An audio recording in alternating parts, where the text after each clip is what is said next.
South ఇండియాలోనే biggest sorry store మన Varahi silks మన విజయవాడ ఎంజీ రోడ్ లో డిసెంబర్ 4వ తారీఖున ఘన ప్రారంభం. తిరుమల ఆవిర్భావం ఎప్పుడు జరిగింది? స్వామి ఇక్కడికి ఎప్పుడు రావటం జరిగింది? ఓం నమో వెంకటేశాయ. తిరుమలలో శ్రీవారు సాక్షాత్తు వైకుంఠం నుంచి భూలోకంలోకి వచ్చి పద్మావతి పడినార్థం స్వామివారి ఇక్కడ ఆవిర్భవించినట్టు మనకి పురాణాల్లో చెప్పబడింది. క్షేత్రం అంతా కూడా సముద్ర గర్భంలోనే ఉంది. సుమారు 200 కోట్ల సంవత్సరాల క్రితం అని చెప్పి వాళ్ళు ఆ విధంగా స్వామివారు స్వయంభూ మన్వంతరులు ఆది కలియుగంలో ఇక్కడ ఆవిర్భవించారు. ఎప్పటి వరకు స్వామి వైకుంఠంలో కాకుండా ఇక్కడే ఉండిపోతారు అనేది ఎక్కడైనా ఉందా గురుజీ? స్వామివారు ఎప్పుడు ఎన్ని యుగాలైనా ఇక్కడే ఉంటారు. అంటే బ్రహ్మదేవుడు స్వామి ఆరాధన చేశాడు కాబట్టి బ్రహ్మోత్సవాలు అనే కార్యక్రమం మొదలైంది. చతుర్ముఖ బ్రహ్మగా మనకి విగనస మహర్షిని సృష్టించారు స్వామివారు. అప్పుడు ఋషులు కానీ దేవతలు కానీ మా వల్ల కాదు, ఆ వికనస మహర్షి పరంపరగానే మేమందరం చెప్పుకుంటూ స్వామివారిని ఆరాధన చేస్తాం. ఈ క్షేత్రం యొక్క మహిమ గురించి, విశిష్టత గురించి క్లుప్తంగా. తిరుమల క్షేత్రం అంత క్షేత్రము ప్రపంచంలో లేదు. అందుకని ఈ క్షేత్రంలో అడుగుపెట్టిన దగ్గర నుంచి యాత్ర పరిపూర్ణ ఫలితం వస్తుందని చెప్పి పురాణాల్లో చెప్పబడింది. ఆ రూపాన్ని తాకినప్పుడు మానవ శరీరాన్ని తాకినట్టుగానే స్పర్శ తెలుస్తుంది అని అంటూ ఉంటారు చాలా మంది. అది మామూలు శివరా స్వరూపాలకి ఈ స్వరూపానికి ఒక తేడా అయితే మనకు తెలుస్తుంది. అదొక ప్రత్యేకమైన శక్తి ఇక్కడ మనకి కొంచెం అనుభూతి కలుగుతుంది. గురుగారు ఆ పట్టు దేంతో? పచ్చకర్పూరంతో. పచ్చకర్పూరంతో. అంటే అది పచ్చకర్పూరమే ఎందుకని గురుగారు? స్వామివారికి పరిమళ భరితమైన ద్రవ్యం అది ఒకటే కాబట్టి ఆ పచ్చకర్పూరం తెల్లగా ఉంటుంది. స్వామివారికి మట్టి పాత్రలో స్వామికి నివేదన చేస్తారు అని చెప్పి విన్నాను. అది అంటే ప్రతినిత్యమా, విశేషంగా ఏదైనా రోజా గురుగారు? అది గతంలో చేసేవారు. ఇప్పుడు శ్రేష్టంగా వెండి పాత్రలో స్వామివారికి నైవేద్యాలు వస్తాయి. ఆ బ్రహ్మదేవులు ఆరాధన కోసమని ఆ బంగారు పంచపాత్రలు ఉంటాయి. ఇప్పుడు మనకి డిసెంబర్ 30 నుంచి 10 రోజుల పాటు స్వామివారి విశేషమైన అంటే ఉత్తర ద్వారం దర్శనమైన గురుగారు. అంటే ఇక్కడ ఉత్తర ద్వారం అనేది ఇక్కడ సాంప్రదాయంలో లేదు. ప్రత్యేకంగా వైకుంఠ ద్వారం అనేది లేదు. ఈ వాహన సేవల్లో కూడా విశేషమైన వాహన సేవ ఏదైనా అన్ని కూడా మనకు ఆగమ శాస్త్రంలో చెప్పబడింది. దాంట్లో స్వామివారికి అత్యంత ప్రాముఖ్యమైనది పెద్ద శేష వాహనము, తర్వాత గరుడ వాహనము, తర్వాత రథోత్సవం. ఈ 3 కూడా అత్యంత ప్రాశస్త్యమైనది. అసలు నిజమైన శరణాగతి అంటే ఏంటి? ఏ రకంగా చూపించాలి భగవంతుడి దగ్గర?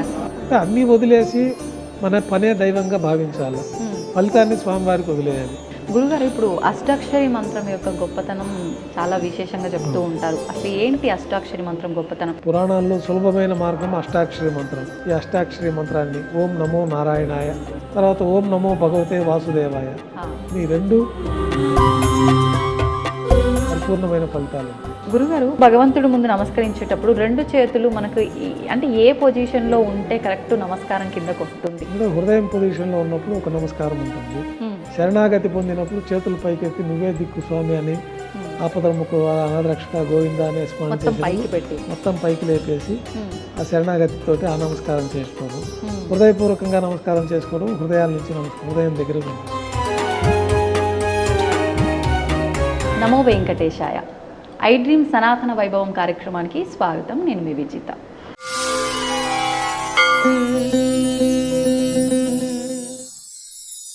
కలియుగ ప్రత్యక్ష దైవం సాక్షాత్తు వెంకటేశ్వర స్వామి అని చెప్పి పెద్దవాళ్ళు చెప్తూ ఉంటారు. అటువంటి స్వామిని దర్శించుకోవటానికి లెక్కలేనంత భక్తులు స్వామివారి అనుగ్రహాన్ని పొందడం కోసం స్వామివారి క్షేత్రానికి బారులు తీరుతూ ఉంటారు. మరి అసలు స్వామివారి ఆవిర్భావం ఎలా జరిగింది, ఆలయ విశిష్టత ఏంటి, ఎంతమంది ఎన్ని రకాలుగా చెప్పినా మళ్ళీ మళ్ళీ స్వామివారి గురించి వినాలని అనిపిస్తుంది, మనకు తెలుసుకోవాలని అనిపిస్తుంది. దాన్ని కరెక్ట్గా చెప్పగలిగిన వ్యక్తి ఉంటే ఆ సమాచారాన్ని తీసుకోవడానికి నిజంగా మనకు ఎంత అదృష్టం ఉండి ఉంటుందో అనిపిస్తుంది. అటువంటి వ్యక్తే ప్రస్తుతం నాతో పాటు ఉన్నారు. తిరుమల శ్రీవారి ఆలయ ప్రధాన అర్చకులు వేణుగోపాల్ దీక్షితులు గారు. ఇప్పుడు గురువుగారితో మాట్లాడి క్లుప్తంగా స్వామివారికి సంబంధించిన వివరాలు కానివ్వండి, క్షేత్రానికి సంబంధించిన విశిష్టతలు, మహిమల గురించి సవివరంగా అడిగి తెలుసుకునే ప్రయత్నం చేద్దాం. నమో వెంకటేశాయ స్వామి. గురుగారు, స్వామి గురించి చెప్పాలంటే అసలు మాటలే సరిపోవని చెప్పాలి. అసలు ముందుగా తిరుమల అనంటే పెద్దవాళ్ళ నుంచి చిన్నవాళ్ళ వరకు ఎటువంటి తారతమ్యం లేకుండా ఎప్పుడు స్వామిని చూస్తామా అనే ఒక ఆతృతతో ఉంటూ ఉంటారు. అంటే విశేషంగా ఈ క్షేత్రానికి ఒక ఆకర్షణ ఉంది అని కూడా చెప్తుంటారు. మనం ఇవన్నీ మాట్లాడుకోబోయే ముందు అసలు తిరుమల ఆవిర్భావం ఎప్పుడు జరిగింది, స్వామి ఇక్కడికి ఎప్పుడు రావటం జరిగింది, వాటి గురించి మాట్లాడుకుందాం. ఓం నమో వెంకటేశాయ. భక్తులందరికీ శ్రీవారి ఆశీస్సులు ఎల్లవేళలా ఉండాలని కోరుకుంటూ, తిరుమలలో శ్రీవారు సాక్షాత్తు వైకుంఠం నుంచి భూలోకంలోకి వచ్చి పద్మావతి పడినార్థం స్వామివారి ఇక్కడ ఆవిర్భవించినట్టు మనకి పురాణాల్లో చెప్పబడింది. స్వామివారు ఆవిర్భవించింది మనకి పంచాంగ గణనం ప్రకారం స్వయంభూ మన్వంతర కాలంలో ఆది కలియుగంలో స్వామివారి ఇక్కడ ఆవిర్భవించారన్నది పురాణాల ద్వారా తెలుస్తున్నది. ఆది మన్వంతరం అంటే సుమారుగా ఏ యుగంలో అలా ఏమైనా? అంటే మనకి పంచాంగ గణనం ప్రకారము 4 యుగాలు, కృతయుగము, ద్వాపరయుగము, త్రేతాయుగము, కలియుగము. ఈ 4 యుగాలు కలిపితే 43 లక్షల చిల్లర సంవత్సరాలు వస్తాయి. అట్లాంటివి 72 ఒక మనువు పరిపాలిస్తారు. స్వయంభూ మన్వంతరం నుంచి ప్రారంభమవుతుంది. స్వయంభూ మన్వంతరం అయిపోయింది. స్వారోచిష, ఉత్తమ, తామరస, రైవత, చాక్షుష. ప్రస్తుతం మనము వైవస్వత మన్వంతరంలో కలియుగంలో ప్రథమ పాదంలో ఉన్నాము. ఈ లెక్కల ప్రకారం 43,22,000 ఇంటూ 72 ఇంటూ 6 అయిపోయిన తర్వాత అది ఎంత వస్తుంది అనేది మనకి దాదాపు 200 కోట్ల సంవత్సరాలకు పైగానే వస్తుంది మనకి ఆ లెక్క చూస్తే. దానికి నిదర్శనంగా కూడా మనకి ఈ తిరుమల క్షేత్రములో శిలాస్వరూపాలు మన దీనికి ఇక్కడ సహజ శిలాతోరణం ఉన్నది. ఈ శిలల యొక్క స్వరూపం వయసు ఎంత అన్నది కూడా ఆర్కియాలజీ వాళ్ళు నిర్ధారణ చేస్తున్నారు. ఇదంతా కూడా ఒకప్పుడు సముద్ర గర్భంలో ఉండేదని, దీని శిలల వయసు సుమారు 200 కోట్ల సంవత్సరాలకి పూర్వం అనేసి. అంటే ఈ శేషాచల కొండలు అని చెప్పుకునే క్షేత్రం అంతా కూడా సముద్ర గర్భంలోనే ఉండేది. సుమారు 200 కోట్ల సంవత్సరాల క్రితం అని చెప్పి వాళ్ళు, ఇప్పుడు మన శిలాతోరణాన్ని మీరు దర్శించినట్లయితే అక్కడ ఆర్కియాలజీ డిపార్ట్మెంట్ వాళ్ళు దాన్ని పరిశోధించి డిక్లరేషన్ అక్కడ పెట్టున్నారు. మనకి పురాణాల ప్రకారం కూడా ఆ స్వయంభూ మన్వంతరము ఆది కలియుగంలో స్వామివారి ఇక్కడ ఆవిర్భవించారని చెప్పడానికి ఈ యొక్క శిలాజాల వయసును కూడా మనకు నిర్ధారణ చేసుకుంటే 2 సరిపోతాయి. ఆ విధంగా స్వామివారు స్వయంభూ మన్వంతరంలో ఆది కలియుగంలో ఇక్కడ ఆవిర్భవించారు. మామూలు కృతయుగంలో, ద్వాపరయుగంలో, త్రేతాయుగంలో యజ్ఞయాగాదులు చేసి ఎన్నో సంవత్సరాల పాటు తపస్సు చేస్తే కానీ స్వామి అనుగ్రహం కలగదు. ఈ యొక్క పరిణామాన్ని బట్టి ఈ కలియుగ ప్రారంభంలో స్వామివారి ఈ విధంగా ఆవిర్భవించి భక్తుల్ని సులభంగా నామస్మరణ చేతనే వాళ్ళకి ముక్తిని ప్రసాదించడం, స్వామివారిని శరణాగతి పొంది నామస్మరణ చేసుకుంటూ ఉన్న వాళ్ళని సదా స్వామివారి కాపాడి వాళ్ళకి మోక్షాన్ని ప్రసాదించడం కార్యక్రమాలు కూడా ఈ కలియుగంలో జరుగుతూ ఉంటుంది. అంటే భక్తుల కోరికలు తీర్చడం కోసమే స్వామి కలియుగంలో అవతరించారు అనుకోవచ్చా మీరు అన్నట్టుగా? లేదంటే రాముడు, కృష్ణుడు ధర్మాన్ని స్థాపించడం కోసం, అందరినీ ధర్మ మార్గంలో తీసుకెళ్లడం కోసం ఏ రకంగా అయితే మానవ అవతారంలో వచ్చారో అలా స్వామి కూడా వచ్చారు అనుకోవచ్చా? స్వామివారు అయితే భక్తజన రక్షణ కోసమే భూలోకంలో అవతరించారు ఈ కలియుగంలో. మనకి ఆ యుగాల్లో అంత కష్టమైతే కానీ స్వామివారి అనుగ్రహం కలగదు. దేవతలు, ఋషులందరూ వెళ్ళి వైకుంఠంలో శ్రీ మహావిష్ణువుని వేడుకుంటారు. స్వామి, ఈ యొక్క కలియుగంలో మీరు అర్చావతార స్వరూపంగా ఆవిర్భవించి భూలోకంలో ధర్మం 3 పాదాల్లో ఉంటుంది కాబట్టి మీరు భక్తులను రక్షించడానికి, భక్తులను అనుగ్రహించడానికి ఒక మార్గాన్ని చెప్పండి అంటే స్వామివారు సాక్షాత్తు వైకుంఠం నుంచి శ్రీ వైకుంఠంలో విరక్తి చెంది భూలోకంలో వచ్చినట్టే మనకు శ్లోకాల్లో కూడా శ్రీ వైకుంఠ విరక్తాయ స్వామి పుష్కరిణీ తటే రమయ రమమానాయ వెంకటేశాయ మంగళం అంటారు. అర్థం ఏంటి గురుజీ? శ్రీ వైకుంఠంలో విరక్తి చెంది స్వామివారు భూలోకంలో భక్తుల రక్షణ కోసం ఆవిర్భవించారని చెప్పి, ఈ వెంకటాచల పర్వతాల్లో ఆవిర్భవించారని చెప్పి మనకి ఆ యొక్క శ్లోకం అర్థం. అట్లాగే స్వామివారు భక్తుల రక్షణ కోసం వాళ్ళందరికీ మాట ఇచ్చి పద్మావతి పండినార్థంగా ఈ భూలోకానికి వచ్చి మహావిష్ణువు వైకుంఠాన్ని వదిలి ఈ భూలోకానికి వస్తారు. యజ్ఞఫలం అందించాలని చెప్పి మనకి భృగు మహర్షి ప్రయత్నం చేయడము, వారు వెళ్ళి బ్రహ్మ, శివుళ్ళు, విష్ణు మహర్షిని పరీక్షించడము, ఆ పరీక్షలో శ్రీవారికే ఈ యొక్క మహావిష్ణువుకే యజ్ఞఫలాన్ని అందించాలని నిర్ణయం చేయడము. ఈ కార్యక్రమాల తర్వాత స్వామివారు భూలోకానికి వచ్చి ఇక్కడ పద్మావతి పండినార్థమై ఈ తిరుమల క్షేత్రంలో పద్మావతి పండిన అయిన తర్వాత స్వామివారి ఇక్కడ అర్చావతార శాలిగ్రామ శిలాస్వరూపంగా ఆవిర్భవించారన్నది మనకి పురాణాల ద్వారా తెలుసు. మహావిష్ణువే ఇక్కడ ఇప్పుడు వైకుంఠంలో లేరు. మహావిష్ణువు సాక్షాత్తు కలియుగ వైకుంఠమైన ఈ తిరుమల క్షేత్రంలోనే ఉన్నారనేది మనకి పురాణాలు, శాస్త్రాలు కూడా తెలియజేస్తూ ఉన్నాయి. ఎప్పటి వరకు స్వామి వైకుంఠంలో కాకుండా ఇక్కడే ఉండిపోతారు అనేది ఎక్కడైనా ఉందా గురుజీ? స్వామివారు ఎప్పుడు ఎన్ని యుగాలైనా ఇక్కడే ఉంటారు. ఇక్కడే ఉంటారు. దానికి నిదర్శనంగానే మనకి త్రేతాయుగంలో రాముల వారి అవతారం ఉంది. అవును. రాముల వారికి ఆంజనేయ స్వామి వారు అత్యంత సేవకులుగా సేవలు అందిస్తారు. ఆంజనేయ స్వామి తల్లి మనకి ఇక్కడ వచ్చి అంజనాదేవి తపస్సు చేసినట్లుగా, అందుకను ఆంజనేయ స్వామి పుత్రుడిగా లభించినట్టు కూడా మనకి పురాణాల ద్వారా తెలుస్తూ ఉన్నది.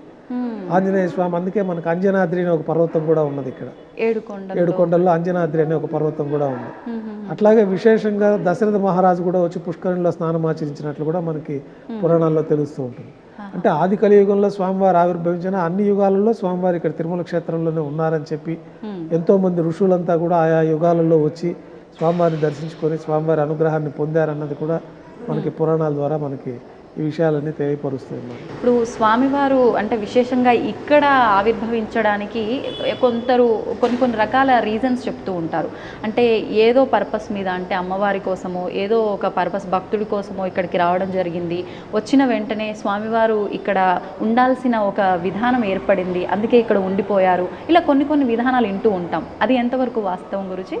భక్తుల రక్షణార్థమే స్వామివారు భూలోకంలో ఈ కలియుగంలో ధర్మం 3 పాదాల్లో ఉంటుంది.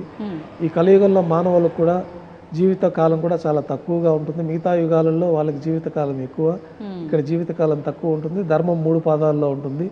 ఇట్లాంటి పరిస్థితుల్లో భక్తులందరికీ కూడా స్వామివారిని నమ్ముకున్న వారికి వారి యొక్క కోరికలు తీర్చడానికి, వాళ్ళకి మోక్షాన్ని ప్రసాదించడానికి స్వామివారి ఈ కలియుగాంతం వరకు ఈ భూలోకంలోనే స్వామివారు అర్చావతార శాలిగ్రామ శిలాస్వరూపంగా ఉండాలనుకుంటారు. దానికి ముందుగా గరుప్పొంతుల వారికి ఈ విషయాన్ని చెప్తారనమాట. నేను భూలోకంలో స్థిర నివాసం ఏర్పరచుకొని ఉండాలి, దానికి తగిన ప్రదేశాన్ని మీరు చూడండి. గరుప్పొంతుల వారు ఇక్కడ వరాహస్వామి ఆది వరాహ క్షేత్రంగా ఉండేది. ఈ వరాహ క్షేత్రంలో వరాహస్వామి వారికి పర్మిషన్ తీసుకొని వైకుంఠంలో స్వామివారికి అత్యంత ప్రీతిపాత్రమైన క్రీడాద్రి పర్వతాలని ఉంటాయి. ఆ పర్వతాలే స్వామివారికి విహరిస్తూ ఉంటారు. ఆ పర్వతాలు స్వామివారి అనుమతితో తీసుకొచ్చి వరాహ స్వామివారి అనుమతితో ఇక్కడ ప్రతిష్ఠించినట్లు ఆ పర్వతాలే మనం ఇప్పుడు చూసుకుంటున్న తిరుమల పర్వతాలు, శేషాచల పర్వతాలు. అంటే ఇక్కడే స్వయంగా ఉన్న పర్వతాలు కాదు, అక్కడ నుంచి వైకుంఠం నుంచి తీసుకొచ్చి ఇక్కడ ప్రతిష్ఠించిన పర్వతాలు. అందువలనే ఈ తిరుమల క్షేత్ర ప్రారంభం నుంచే మీకు దివ్యమైన అనుభూతులు కలుగుతూ ఉంటాయి. మంచి వైబ్రేషన్స్ కూడా అలిపిరి ప్రారంభం నుంచే మనకి ఈ తిరుమల క్షేత్రంలో ఆ యొక్క తరంగాలను కూడా మనం గ్రహించుకోవచ్చు. తెలియని అనుభూతి కూడా కలుగుతూ ఉంటుంది. సాక్షాత్తు వైకుంఠంలో ప్రవేశించిన అనుభూతి కూడా మనకి ఈ యొక్క పర్వతాల మహిమ, స్వామివారి ఇక్కడ ఉండడం, ఈ క్షేత్రం మహిమ, వీటన్నిటి మూలాన భక్తులు ఆ విధంగా ఆస్వాదిస్తూ ఉంటారు. ఇప్పుడు స్వామివారి గురించి మాట్లాడుకోవాలంటే విష్ణుమూర్తి యొక్క అవతారాల్లో ఒక అవతారంగా చెప్పుకోవచ్చా, స్వామి యొక్క రూపాలలో ఒక రూపంగా చెప్పుకోవచ్చా, సాక్షాత్తు విష్ణుమూర్తే ఇక్కడ ఇలా వెంకటేశ్వరుడిగా అడుగు పెట్టాడు అనుకోవచ్చా? విష్ణుమూర్తే వెంకటేశ్వర స్వామి వారిగా కలియుగాంతం వరకు భక్తుల రక్షణ కోసం అవతరించారని మనం చెప్పుకోవచ్చు. ఎందుకంటే ఈ అవతారానికి పర్పస్ వచ్చి ఓన్లీ భక్తుల్ని రక్షించడానికే స్వామివారు ఇక్కడ సాక్షాత్తు వైకుంఠాన్ని వదిలి భూలోకానికి వచ్చేసారు. ఇప్పుడు వైకుంఠంలో స్వామివారు లేరు.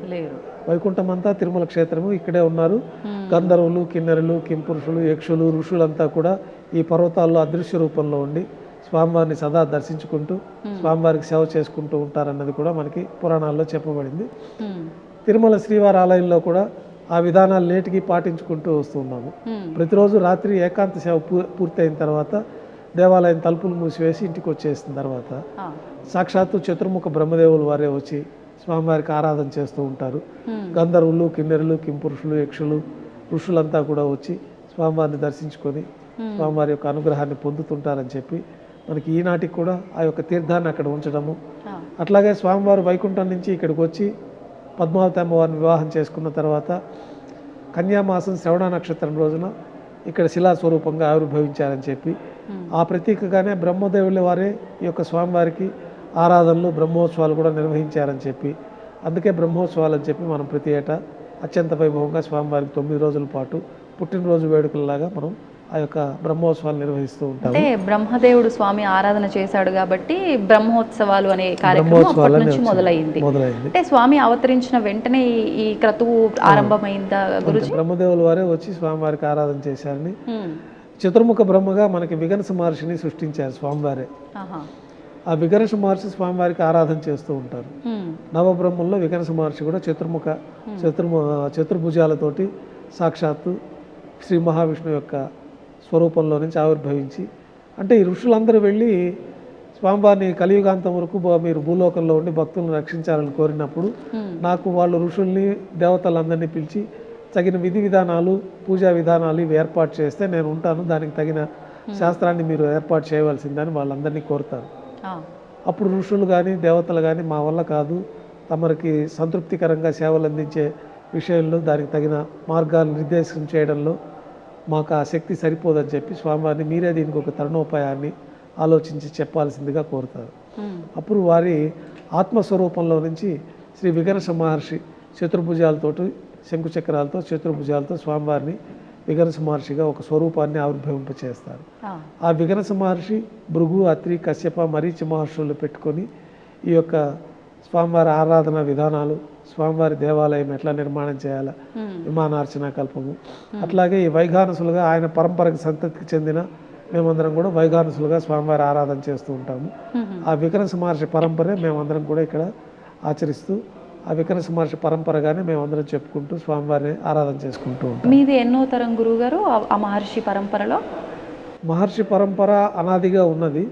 మనకు తెలిసి కలియుగంలో మనకి జ్ఞానం వచ్చి స్వామివారిని గోపీనాథ్ దీక్షితులు అని చెప్పి మా మూల పురుషులు ఇక్కడ స్వామివారి స్వామి పుష్కరిణి దగ్గర ఉన్న వరాహస్వామికి ఆరాధన చేసుకుంటూ ఉంటారు. అయితే ఈ యుగాలన్నీ ప్రళయాలు వచ్చి ఒక్కొక్క యుగం పూర్తి అయిపోతూ ఉంటుంది. మనం ఎన్నో వేల యుగాలకు ముందే ఇక్కడ స్వామివారు ఉన్నారని, ప్రతి యుగంలోనూ ఈ విధంగా స్వామివారు ఈ ప్రళయాలు వచ్చి ఈ భూమండలం అంతా కూడా సముద్ర గర్భంలోకి వెళ్ళిపోవడం, తర్వాత యుగం ప్రారంభంలో సృష్టి మొదలవ్వడం, జీవగణాలకి మనుష్య గణాలకి తగిన వాతావరణాన్ని ఏర్పరచడం, ఇవంతా కూడా స్వామివారు వరాహస్వామివారు అనే స్వరూపంతో చేస్తూ ఉంటారు. ఈ వరాహస్వామివారు కూడా ఈ భూమండలం అంతా సముద్ర గర్భంలో ఉన్నప్పుడు శ్రీ మహావిష్ణువు ముక్కులో నుంచి ఒక చిన్న స్వేద బిందువులాగా ఒక బిందువు వచ్చి ఆ బిందువు ప్రళయాకారంగా వృద్ధి చెంది ఈ సముద్ర గర్భంలో ఉన్న ఈ యొక్క భూమండలాన్ని భూమాతను తీసుకొచ్చి తిరిగి జీవన విధానానికి ఏర్పాటు చేసిన విధంగా మనకి పునఃసృష్టి జరిగినట్లుగా చేయడం అనేది కూడా మనకి వరాహ అవతారం ప్రాముఖ్యంలో తెలుస్తూ ఉంటుంది. అందువల్ల ఈ భూమండలానికి అధిపతిగా వరాహస్వామి వారిని మనం ప్రార్థన చేసుకుంటూ ఉంటాం. స్వామివారి పైన ముక్కు పైన హిరణ్యాక్షులు అనే ఒక రాక్షసుడిని సంహరిస్తారు సముద్ర గర్భంలో. హిరణ్యాక్షుడు, హిరణ్యకశిపులు వీళ్ళంతా కూడా స్వామివారికి ఒక శాపం వల్ల శత్రువులుగా కొన్ని యుగాలు మీరు మాకు ఉంటారా, మిత్రులుగా కొన్ని యుగాలు ఉంటారంటే శత్రువులుగానే తక్కువ యుగంలో మీకు మళ్ళా ద్వారపాలకులుగా మేము వచ్చేస్తామని చెప్పడము. కానీ ఎవరైనా భక్తుడిగా ఉండాలనుకుంటారు కానీ వారెందుకని వరం అలా కోరుకొని ఉంటారు గురుజీ? అంటే వాళ్ళకి ఇన్ని యుగాల పాటు మీరు శత్రువుగా ఉంటే కొద్ది సమయం, తక్కువ సమయంలో మీరు తిరిగి నా యొక్క వైకుంఠంలో ప్రవేశించవచ్చు. మిత్రులుగా ఉన్నారంటే ఎక్కువ కాలము మిత్రత్వంగానే ఉండాల్సి ఉంటుంది, కానీ వైకుంఠంలో ప్రవేశం ఉండదనేది అప్పుడు వారి మధ్య ఒడంబడిక. దాన్ని వారు ద్వారపాలకులు లేదు, మేము శత్రువుగా ఉండైనా తిరిగి మేము అంతకాలం భరించలేము మిమ్మల్ని వదిలి, కాబట్టి త్వరగా మీ వైకుంఠంలో వచ్చి ద్వారపాలకులుగా మేము ఉంటామని చెప్పి హిరణ్యాక్షుడు, హిరణ్యకశిపుల రూపంలో వాళ్ళందరూ కూడా అల్లకల్లోలం సృష్టిస్తూ ఉంటారు. వారిని స్వామివారు ఆ యొక్క హిరణ్యాక్షుడిగా చంపేటప్పుడు వరాహ స్వరూపంలో వచ్చి చంపుతారు. హిరణ్యకశిపుల్ని కృతయుగంలో నరసింహస్వామి రూపంలో వచ్చి వారిని సంహరిస్తారు. ఈ విధంగా మనకు పురాణాల్లో చెప్పబడింది. మరి అంతటి వాళ్ళ వరం ప్రకారమే వాళ్ళు అంటే స్వామికే విరుద్ధంగా ఒక వరం కోరుకొని అలా వాళ్ళు స్వామివారి చేతిలోనే ఇంకొక అవతారంలో వధించబడ్డారు.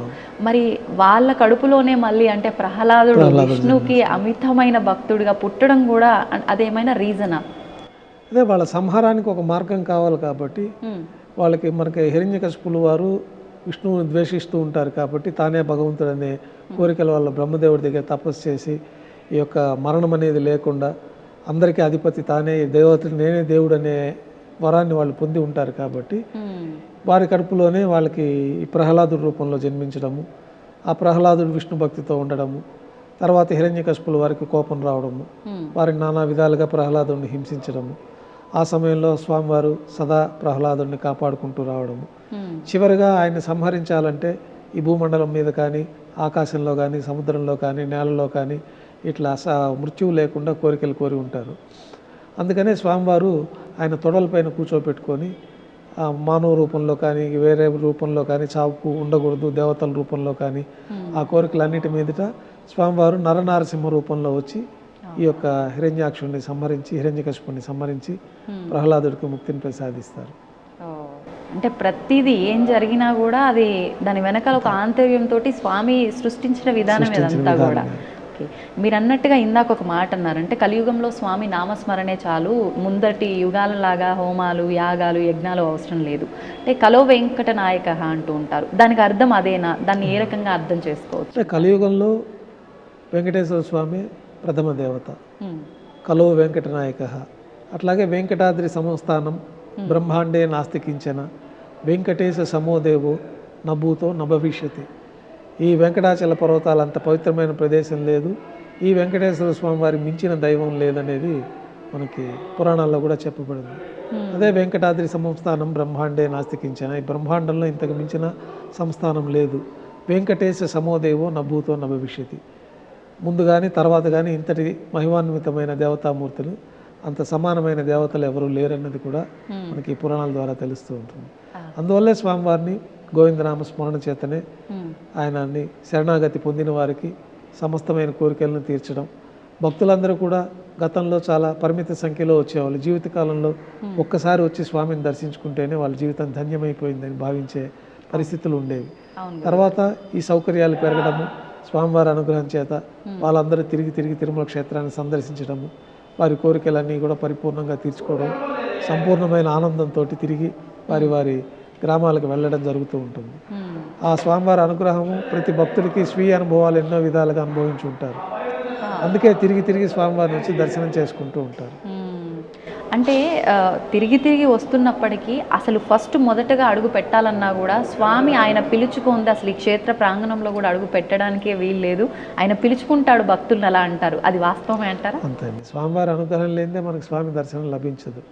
మనం కోరుకుంటే ఆయన దర్శనం రాదు. స్వామివారు అనుగ్రహిస్తేనే మనకి దర్శనం వస్తుంది.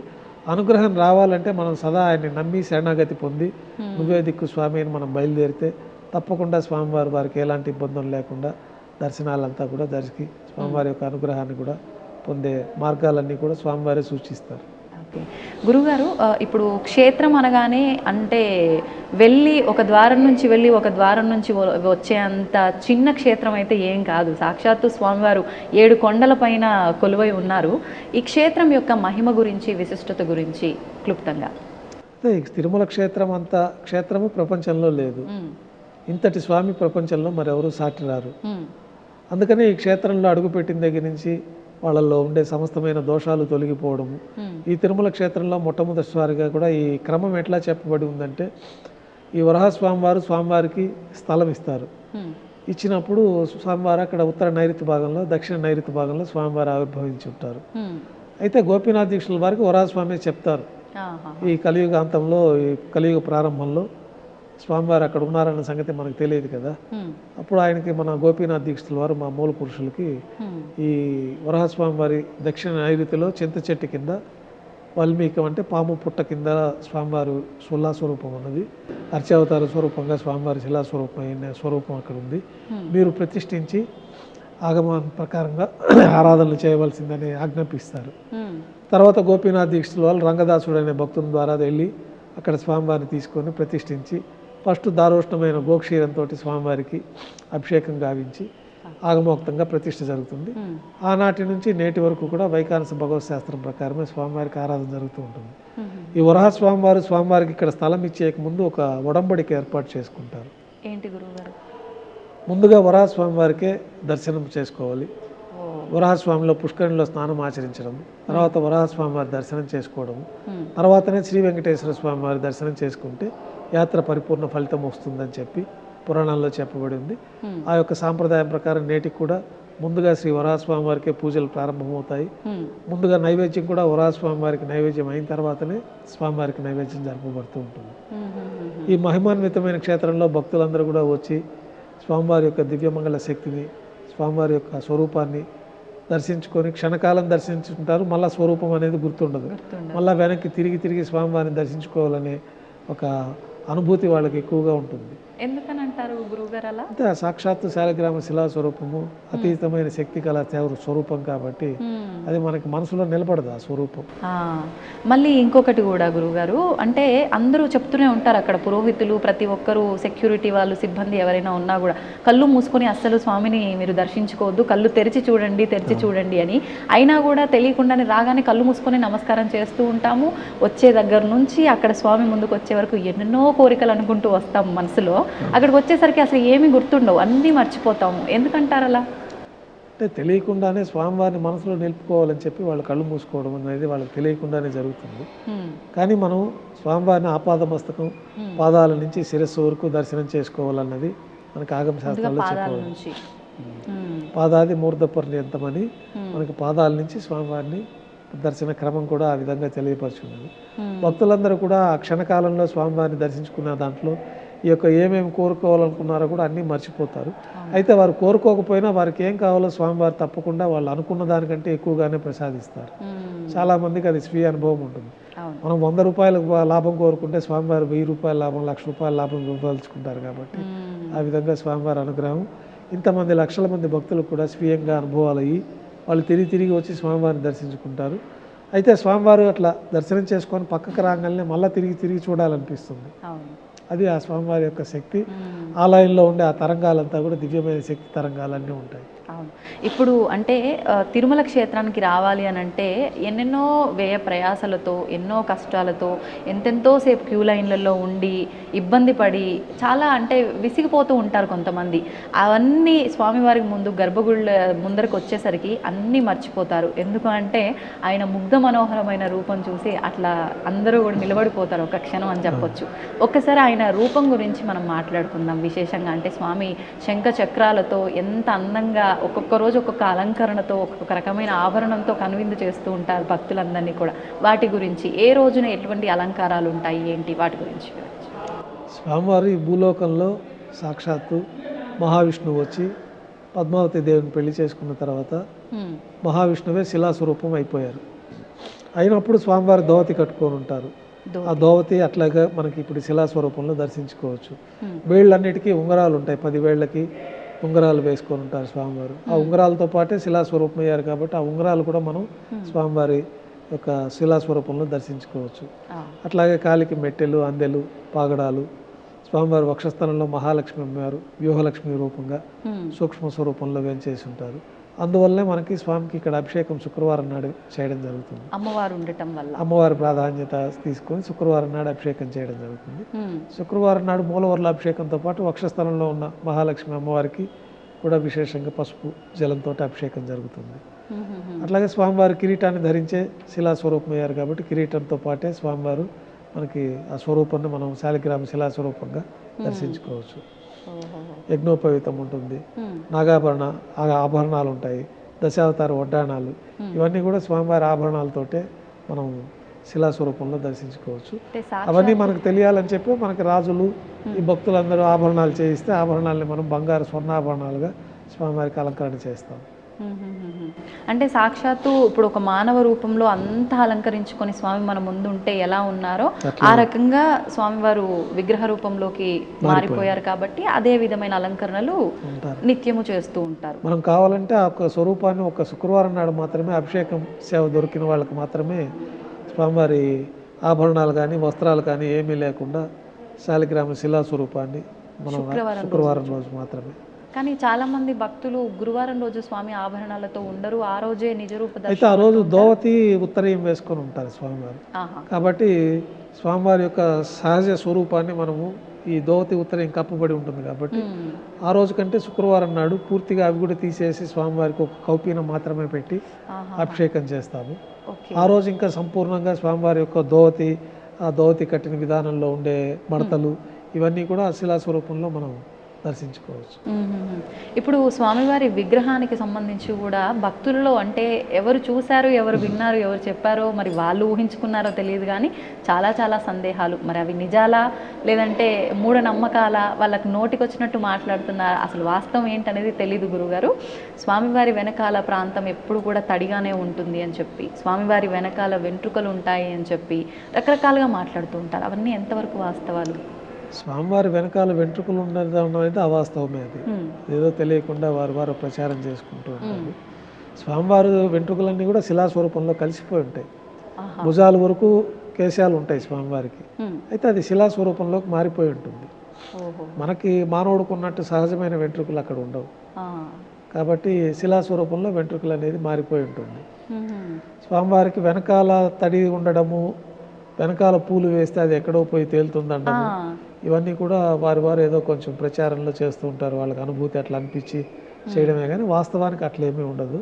స్వామివారి వెనకాలంతా మేము ఉండి వెనకాల నుంచే స్వామివారికి ఆభరణాలు ముడివేయడము, ఈ అభిషేకం చేసేటప్పుడు స్వామివారి దివ్యమంగళ స్వరూపం అంతా కూడా మనం పరిమళ ద్రవ్యాలతోటి మర్దనం చేయడము, తర్వాత ఈ తైల లేపనం, పురుగు తైలం లేపనం చేయడము, ఈ కార్యక్రమం స్వామి మొహానికి మాత్రమేనా మొత్తం బాగా శరీరం అంతా కూడా శుక్రవారం నాడు చేస్తాము. ప్రతిరోజు మొహానికి మాత్రమే ఈ పునుగు తైలం లేపనం చేయడం జరుగుతుంది. ఎందుకని గురువుగారు విశేషంగా ఈ తైలం రాయడం? వర్చస్సు తేజస్సు బాగా భక్తులకు దర్శనం కోసం అని అనాది నుంచి ఆ పద్ధతిని మనం అవలంబిస్తూ ఉన్నాము. అదేవిధంగా ఈరోజు కూడా మనం స్వామివారికి పునుగు తైలం లేపనం చేయడం అనే కార్యక్రమం సుప్రభాత సేవలో చేస్తాము. స్వామివారిని దర్శించుకునేటప్పుడు స్వామి ఎటు సైడ్ నుంచి నించొని చూస్తున్నా కూడా నా సైడే చూస్తున్నాడు, స్వామి నన్ను చూసి నవ్వుతున్నాడు, ఎంత చక్కటి ఆ నవ్వు కదా అనిపిస్తుంది. అంటే ప్రతి ఒక్కళ్ళు అదే భావన కలుగుతుంది. నిజంగా స్వామి నవ్వుతారా? ఆ విగ్రహం, ఆ ముఖమే అలా అనిపిస్తుందా? ఎప్పుడు స్వామి నవ్వు ముఖం ప్రసన్నవదనంతోనే ఉంటారు. భక్తులకు కూడా వారికి ఆ విధంగానే దర్శనం. మనకి స్వామివారు కూడా మనకు ఆగమ శాస్త్రాల్లో చెప్పినట్లు పొద్దున బాల్యంలో ఉంటారు, బాల్యంలో, మధ్యాహ్నం నడి వయసులో ఉంటారు, సాయంకాలం పెద్దవారిగా ఉంటారు. ఆ 3 స్వరూపాల్లో మనకి స్వామివారు కనిపిస్తారు. అనుభూతి మేము వెళ్తూ ఉంటాం కాబట్టి మాకు అనుభూతి తెలుస్తుంది. పొద్దున బాల్యంలో ఉన్నట్టుగా స్వామివారు చక్కగా ఉంటారు, మధ్యాహ్నం యవ్వనంలో ఉన్నట్టు బాగా తేజవంతంగా ఉంటుంది. రాత్రిపూట కూడా పెద్దవారు, మన తాతగారు, తండ్రి గారు, ముత్తాతలను చూసినట్లుగా మాకు ఆ అనుభూతి కూడా ఉంటుంది. భక్తులందరికీ కూడా స్వామివారు ఎప్పుడు ప్రసన్న వదనంతో దర్శనమిస్తారు. అవును. ఇప్పుడు స్వామివారిని అంటే తరచుగా మీరు ఆయనకంతా సేవలు చేస్తుంటారు, అలంకరణలు అన్నీ చేస్తుంటారు. స్వామివారి విగ్రహాన్ని, ఆ రూపాన్ని తాకినప్పుడు మానవ శరీరాన్ని తాకినట్టుగానే స్పర్శ తెలుస్తుంది అని అంటూ ఉంటారు చాలామంది. అది మీకు ఎప్పుడైనా? దివ్యమైన శక్తివంతమైన మామూలు శివరా స్వరూపాలకి ఈ స్వరూపానికి ఒక తేడా అయితే మనకు తెలుస్తుంది. ఒక శక్తి తరంగాలంతా కూడా ఆ స్వామి యొక్క శిలాస్వరూపంలో ఉంటుంది. శాలిగ్రామ శిలాస్వరూపం, సాక్షాత్తు మహావిష్ణువే ఈ స్వరూపాన్ని పొంది ఉంటారు కాబట్టి ఆ దివ్యమైన శక్తి ఆ శిలాస్వరూపంలో ఉంటుంది. మనకు ఆ తేడా మామూలుగా వేరే దేవాలయాల్లో స్వామిని స్పృశించినప్పుడు, ఇక్కడ స్వామివారిని స్పృశించినప్పుడు ఆ యొక్క ప్రత్యేకమైన శక్తి ఇక్కడ మనకి కొంచెం అనుభూతి కలుగుతుంది. నేను ఇలా అడుగుతున్నా అని తప్పుగా అనుకోవద్దు గురుగారు, ఒక క్వశ్చన్ అడగాల్సి వస్తుంది. అంటే చాలామందిలో ఈ సందేహం ఉంది, స్వామి నిజంగా అంటే ఒక మనుషుల పరంగా తీసుకుంటే ఒక అంటే ఆడవారి రూపంలో ఉన్నారా, మగవారి రూపంలో ఉన్నారా? అలంకరణ పైన చూస్తే చీర కట్టులాగా అనిపిస్తుంటుంది.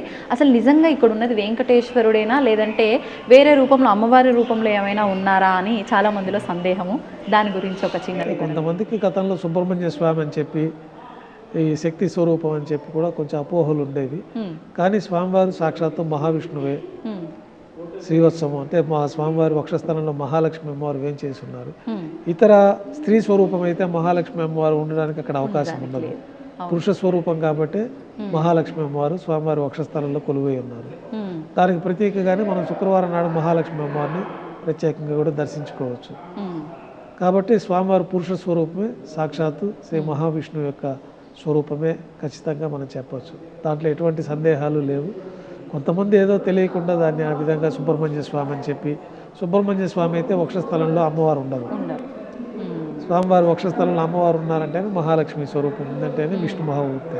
మీరు ఇందాక ముందే చెప్పారు, అంటే కింద పంచ యజ్ఞోపవీతంతో స్వామివారు ఉంటారు అని చెప్పి, పైన అంటే అమ్మవారు ఉన్నారు కాబట్టి చీర కడతారా పైన స్వామికి, కొంగులాగా ఏమైనా వేస్తారా? లేదు, అది ఉత్తరయం ధోవతి, ఉత్తరయం కింద మనం అలంకరణ జరుగుతుంది. కిందంతా కూడా వస్త్రం ధోవతి లాగా కడతాము. తర్వాత పైన ఉత్తరయం అనేది మనం వేసుకుని ఉంటాము. ఆ ఉత్తరయం కూడా మనం స్వామివారికి అలంకరణ చేస్తాం. వక్షస్థలంలో గురువారం నాడు మనకి ఆభరణాలన్నీ తీసేస్తాం కాబట్టి వ్యూహలక్ష్మి అమ్మవారిని కూడా మనం దర్శించుకోవచ్చు. మామూలు ఆభరణాలన్నీ స్వామివారికి సమర్పించబడి ఉన్నప్పుడు అమ్మవారికి ఒక బంగారు ప్రతిమ రూపంలో మనము వక్షస్థలంలో ఒకవైపు మహాలక్ష్మి అమ్మవారు, మరోవైపు పద్మావతి అమ్మవారిని కూడా మనం ఆ యొక్క ప్రతిమల్ని మనం అలంకరణలో పెడతారు. నగలన్నీ వేసినప్పుడు అమ్మవారిని కూడా మనం దర్శించుకోవచ్చు. ఇప్పుడు స్వామివారికి అంటే రూపము ఇవన్నీ మాట్లాడుకున్నాం, బాగుంది. గర్భగుడి విషయానికి వస్తే కనుక ఒకవైపున అంటే స్వామివారికి ఇంతకు ముందట ఎప్పుడో ఏదో తగిలింది గుణపము అని చెప్పి, ఆ దెబ్బ తగిలిన ఆ గుణపం ఏదైతే ఉందో అది గర్భగుడిలోనే స్వామివారికి ఎడమ వైపున ఉంది అని చెప్పి ఇలా రకరకాలుగా చెప్తూ ఉంటారు. అండ్ గర్భగుడిలో ఉన్న దీపాలు కూడా అఖండంగా కొన్ని యుగాల నుంచి వెలుగుతూనే ఉన్నాయి అని చెప్పి అంటూ ఉంటారు. అవన్నీ ఎంతవరకు వాస్తవాలు గురుగారు? అంటే అవన్నీ ఏదో మరి వాళ్ళు చెప్పేవాళ్ళు ఎందుకు, కానీ అట్లాంటివి ఏమి ఉండవు మన ఆలయంలో. ఏం లేదు. స్వామివారి గర్భాలయంలో దీపాలు ఉంటాయి కానీ కొన్ని యుగాలని కాదు. మనం ఎప్పుడు మళ్ళా ఈ కోయిలాల్లో తిరుమంజనం అప్పుడు ఆ దీపాలన్నీ బయట తీసుకొస్తాము, దాన్నంతా బాగా శుద్ధి చేసి మళ్ళీ తిరిగి లోపల పెడతాము. సంవత్సరానికి 4 పర్యాయాలు ఈ కోయిలాల్లో తిరుమంజనం అని చెప్పి ఆలయం అంతా శుద్ధి చేసే కార్యక్రమం ఉంటుంది. అట్లాంటప్పుడు ఆ దీపాలన్నీ అఖండాలు తీసుకొచ్చి బయట పెట్టి ఆ వెండి దీపాలన్నీ కూడా మనం శుద్ధి చేయడం జరుగుతుంటుంది. అట్లా కార్యక్రమాలన్నీ ఉంటాయి కాబట్టి కొన్ని యుగాల నుంచి ఉంటున్నది అట్లాగే అనేది మరి ఏదో మరి అది కొంచెం ఒక అపోహ మాత్రమే అనుకోవచ్చు. మరి గుణపం సంగతి ఏంటి గురువుగారు? గుణపం అనంతాల వారి తోటలో స్వామివారికి గుణపం దెబ్బ తగిలిందని చెప్పి మనకి ఇక్కడ స్థల పురాణంలో అట్లా చెప్పబడి ఉంది.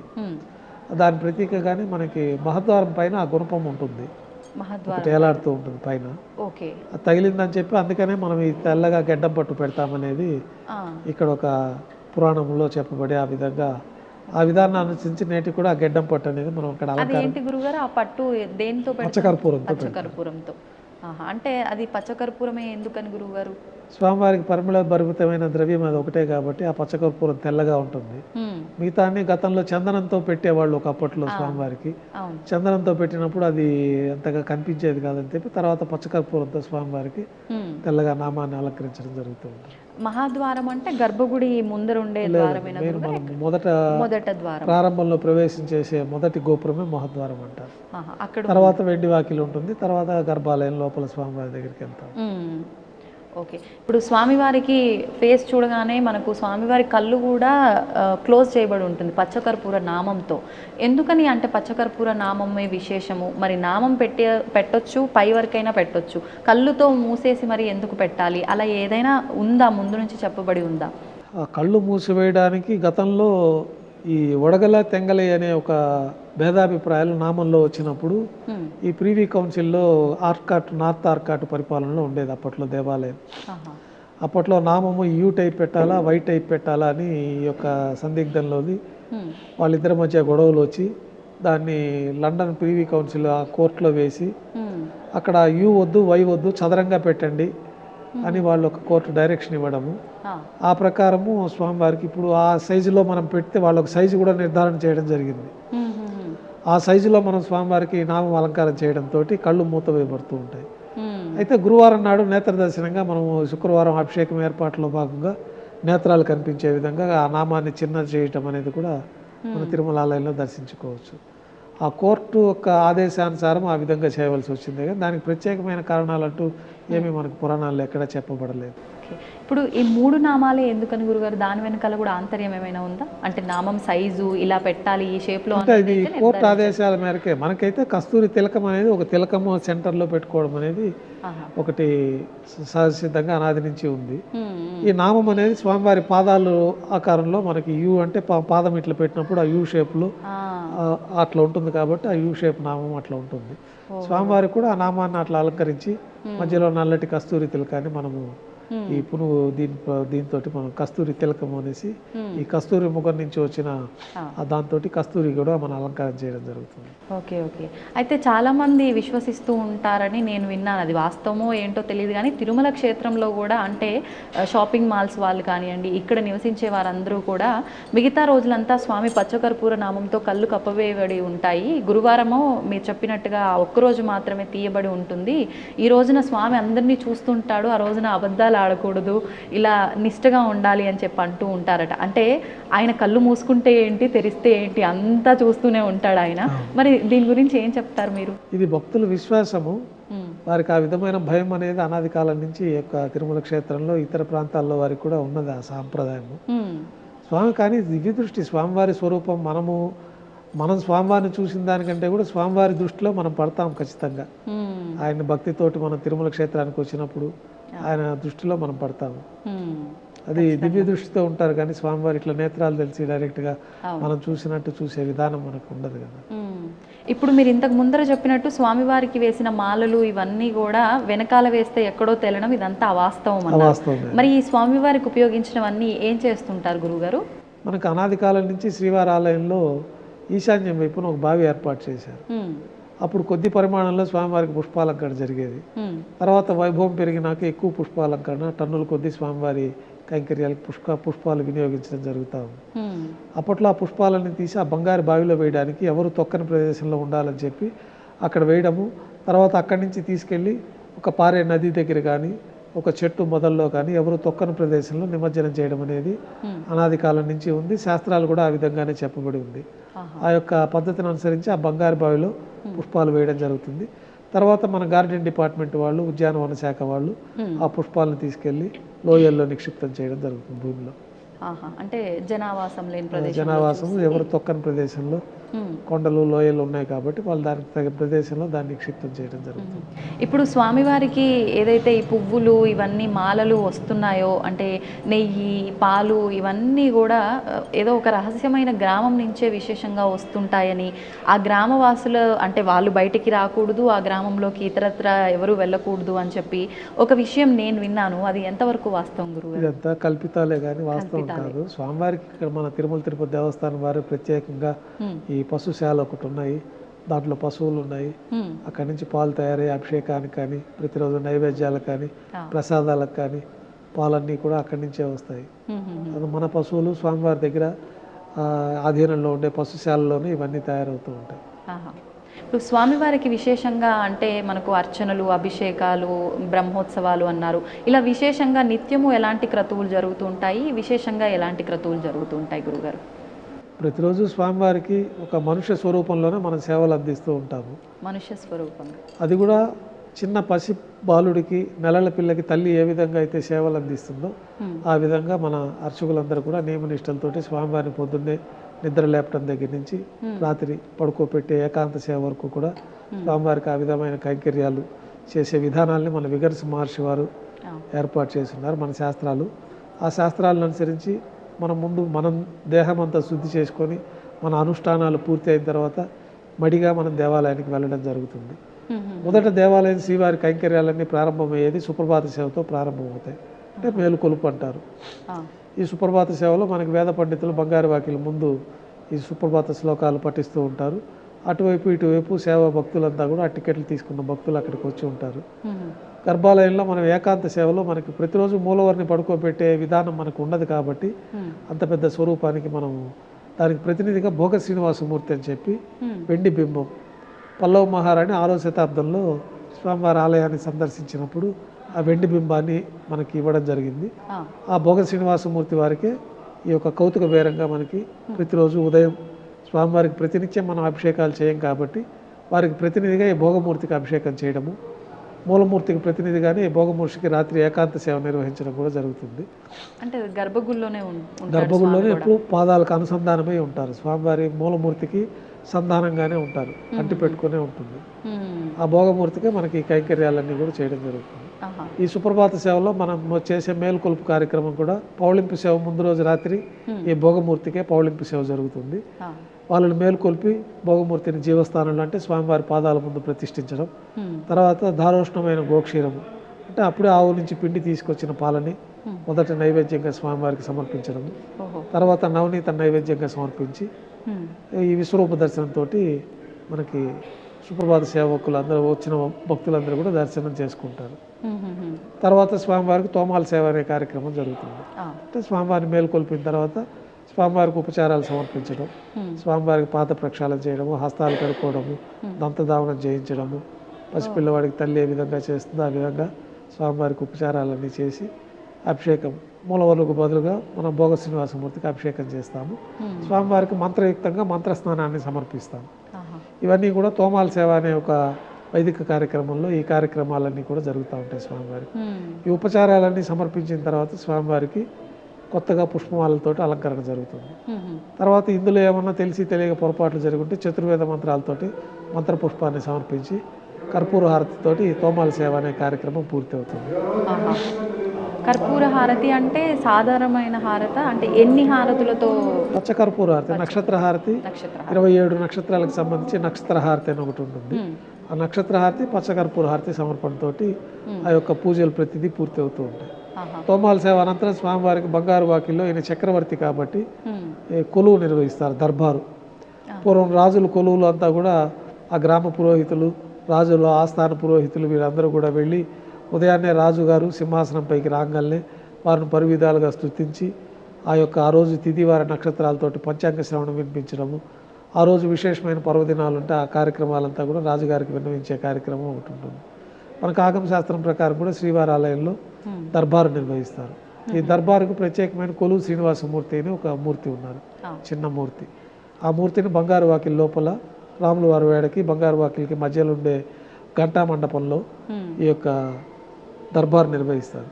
ఈ దర్బార్లో స్వామివారికి మనము మంత్రయుక్తంగా స్తోత్ర పాఠం చేయడము, తర్వాత ఆ రోజు తిథివార నక్షత్ర యోగ గణాలతో పంచాంగ శ్రవణం చెప్పడము, స్వామివారి ఆలయాల్లో స్వామివారి ఆలయంలో నడిచే ఆలయాల్లో విశేష ఉత్సవాలు ఉంటే అవన్నీ కూడా స్వామివారికి తెలియపరచడము, ఆ రోజు భక్తులు సమర్పించిన కానుకలంతా కూడా స్వామివారికి విన్నవించుకోవడం, దాన్ని ఒక పుస్తకంలో మనం అక్కడ ఎంటర్ చేసుకోవడం కార్యక్రమాలు కూడా కొలువు అనే కార్యక్రమం నిర్వహించడం జరుగుతుంది. ఈ కొలువు పూర్తి అయిపోయిన తర్వాత ఈ కొలువులోనే స్వామివారికి నువ్వుల పొడి బెల్లం పొడి కలిపిన మిశ్రమాన్ని, సొంటి కలిపి ఉంటుంది, ఒక ప్రత్యేకమైన మిశ్రమాన్ని స్వామివారికి నైవేద్యంగా సమర్పిస్తారు. ఎందుకని గురుగారు ఈ విశేషమైన ప్రసాదమే? అది స్వామివారికి తీపి తినిపించడం కార్యక్రమంలో భాగంగా ఈ కొలువులో స్వామివారికి ఆ ప్రసాదం నైవేద్యంగా సమర్పిస్తారు. తర్వాత స్వామివారికి ప్రీతిపాత్రమైన నవనీతాన్ని కూడా నైవేద్యంగా సమర్పించడం జరుగుతుంది. కర్పూర నీరాజనంతో ఈ కొలువు పూర్తి అయిపోతుంది. తర్వాత సహస్రనామార్చన ప్రారంభమవుతుంది. 1000 నామాలతోటి తులసి దళంతో స్వామివారి పాదపద్మాలకు అర్చన నిర్వహిస్తారు.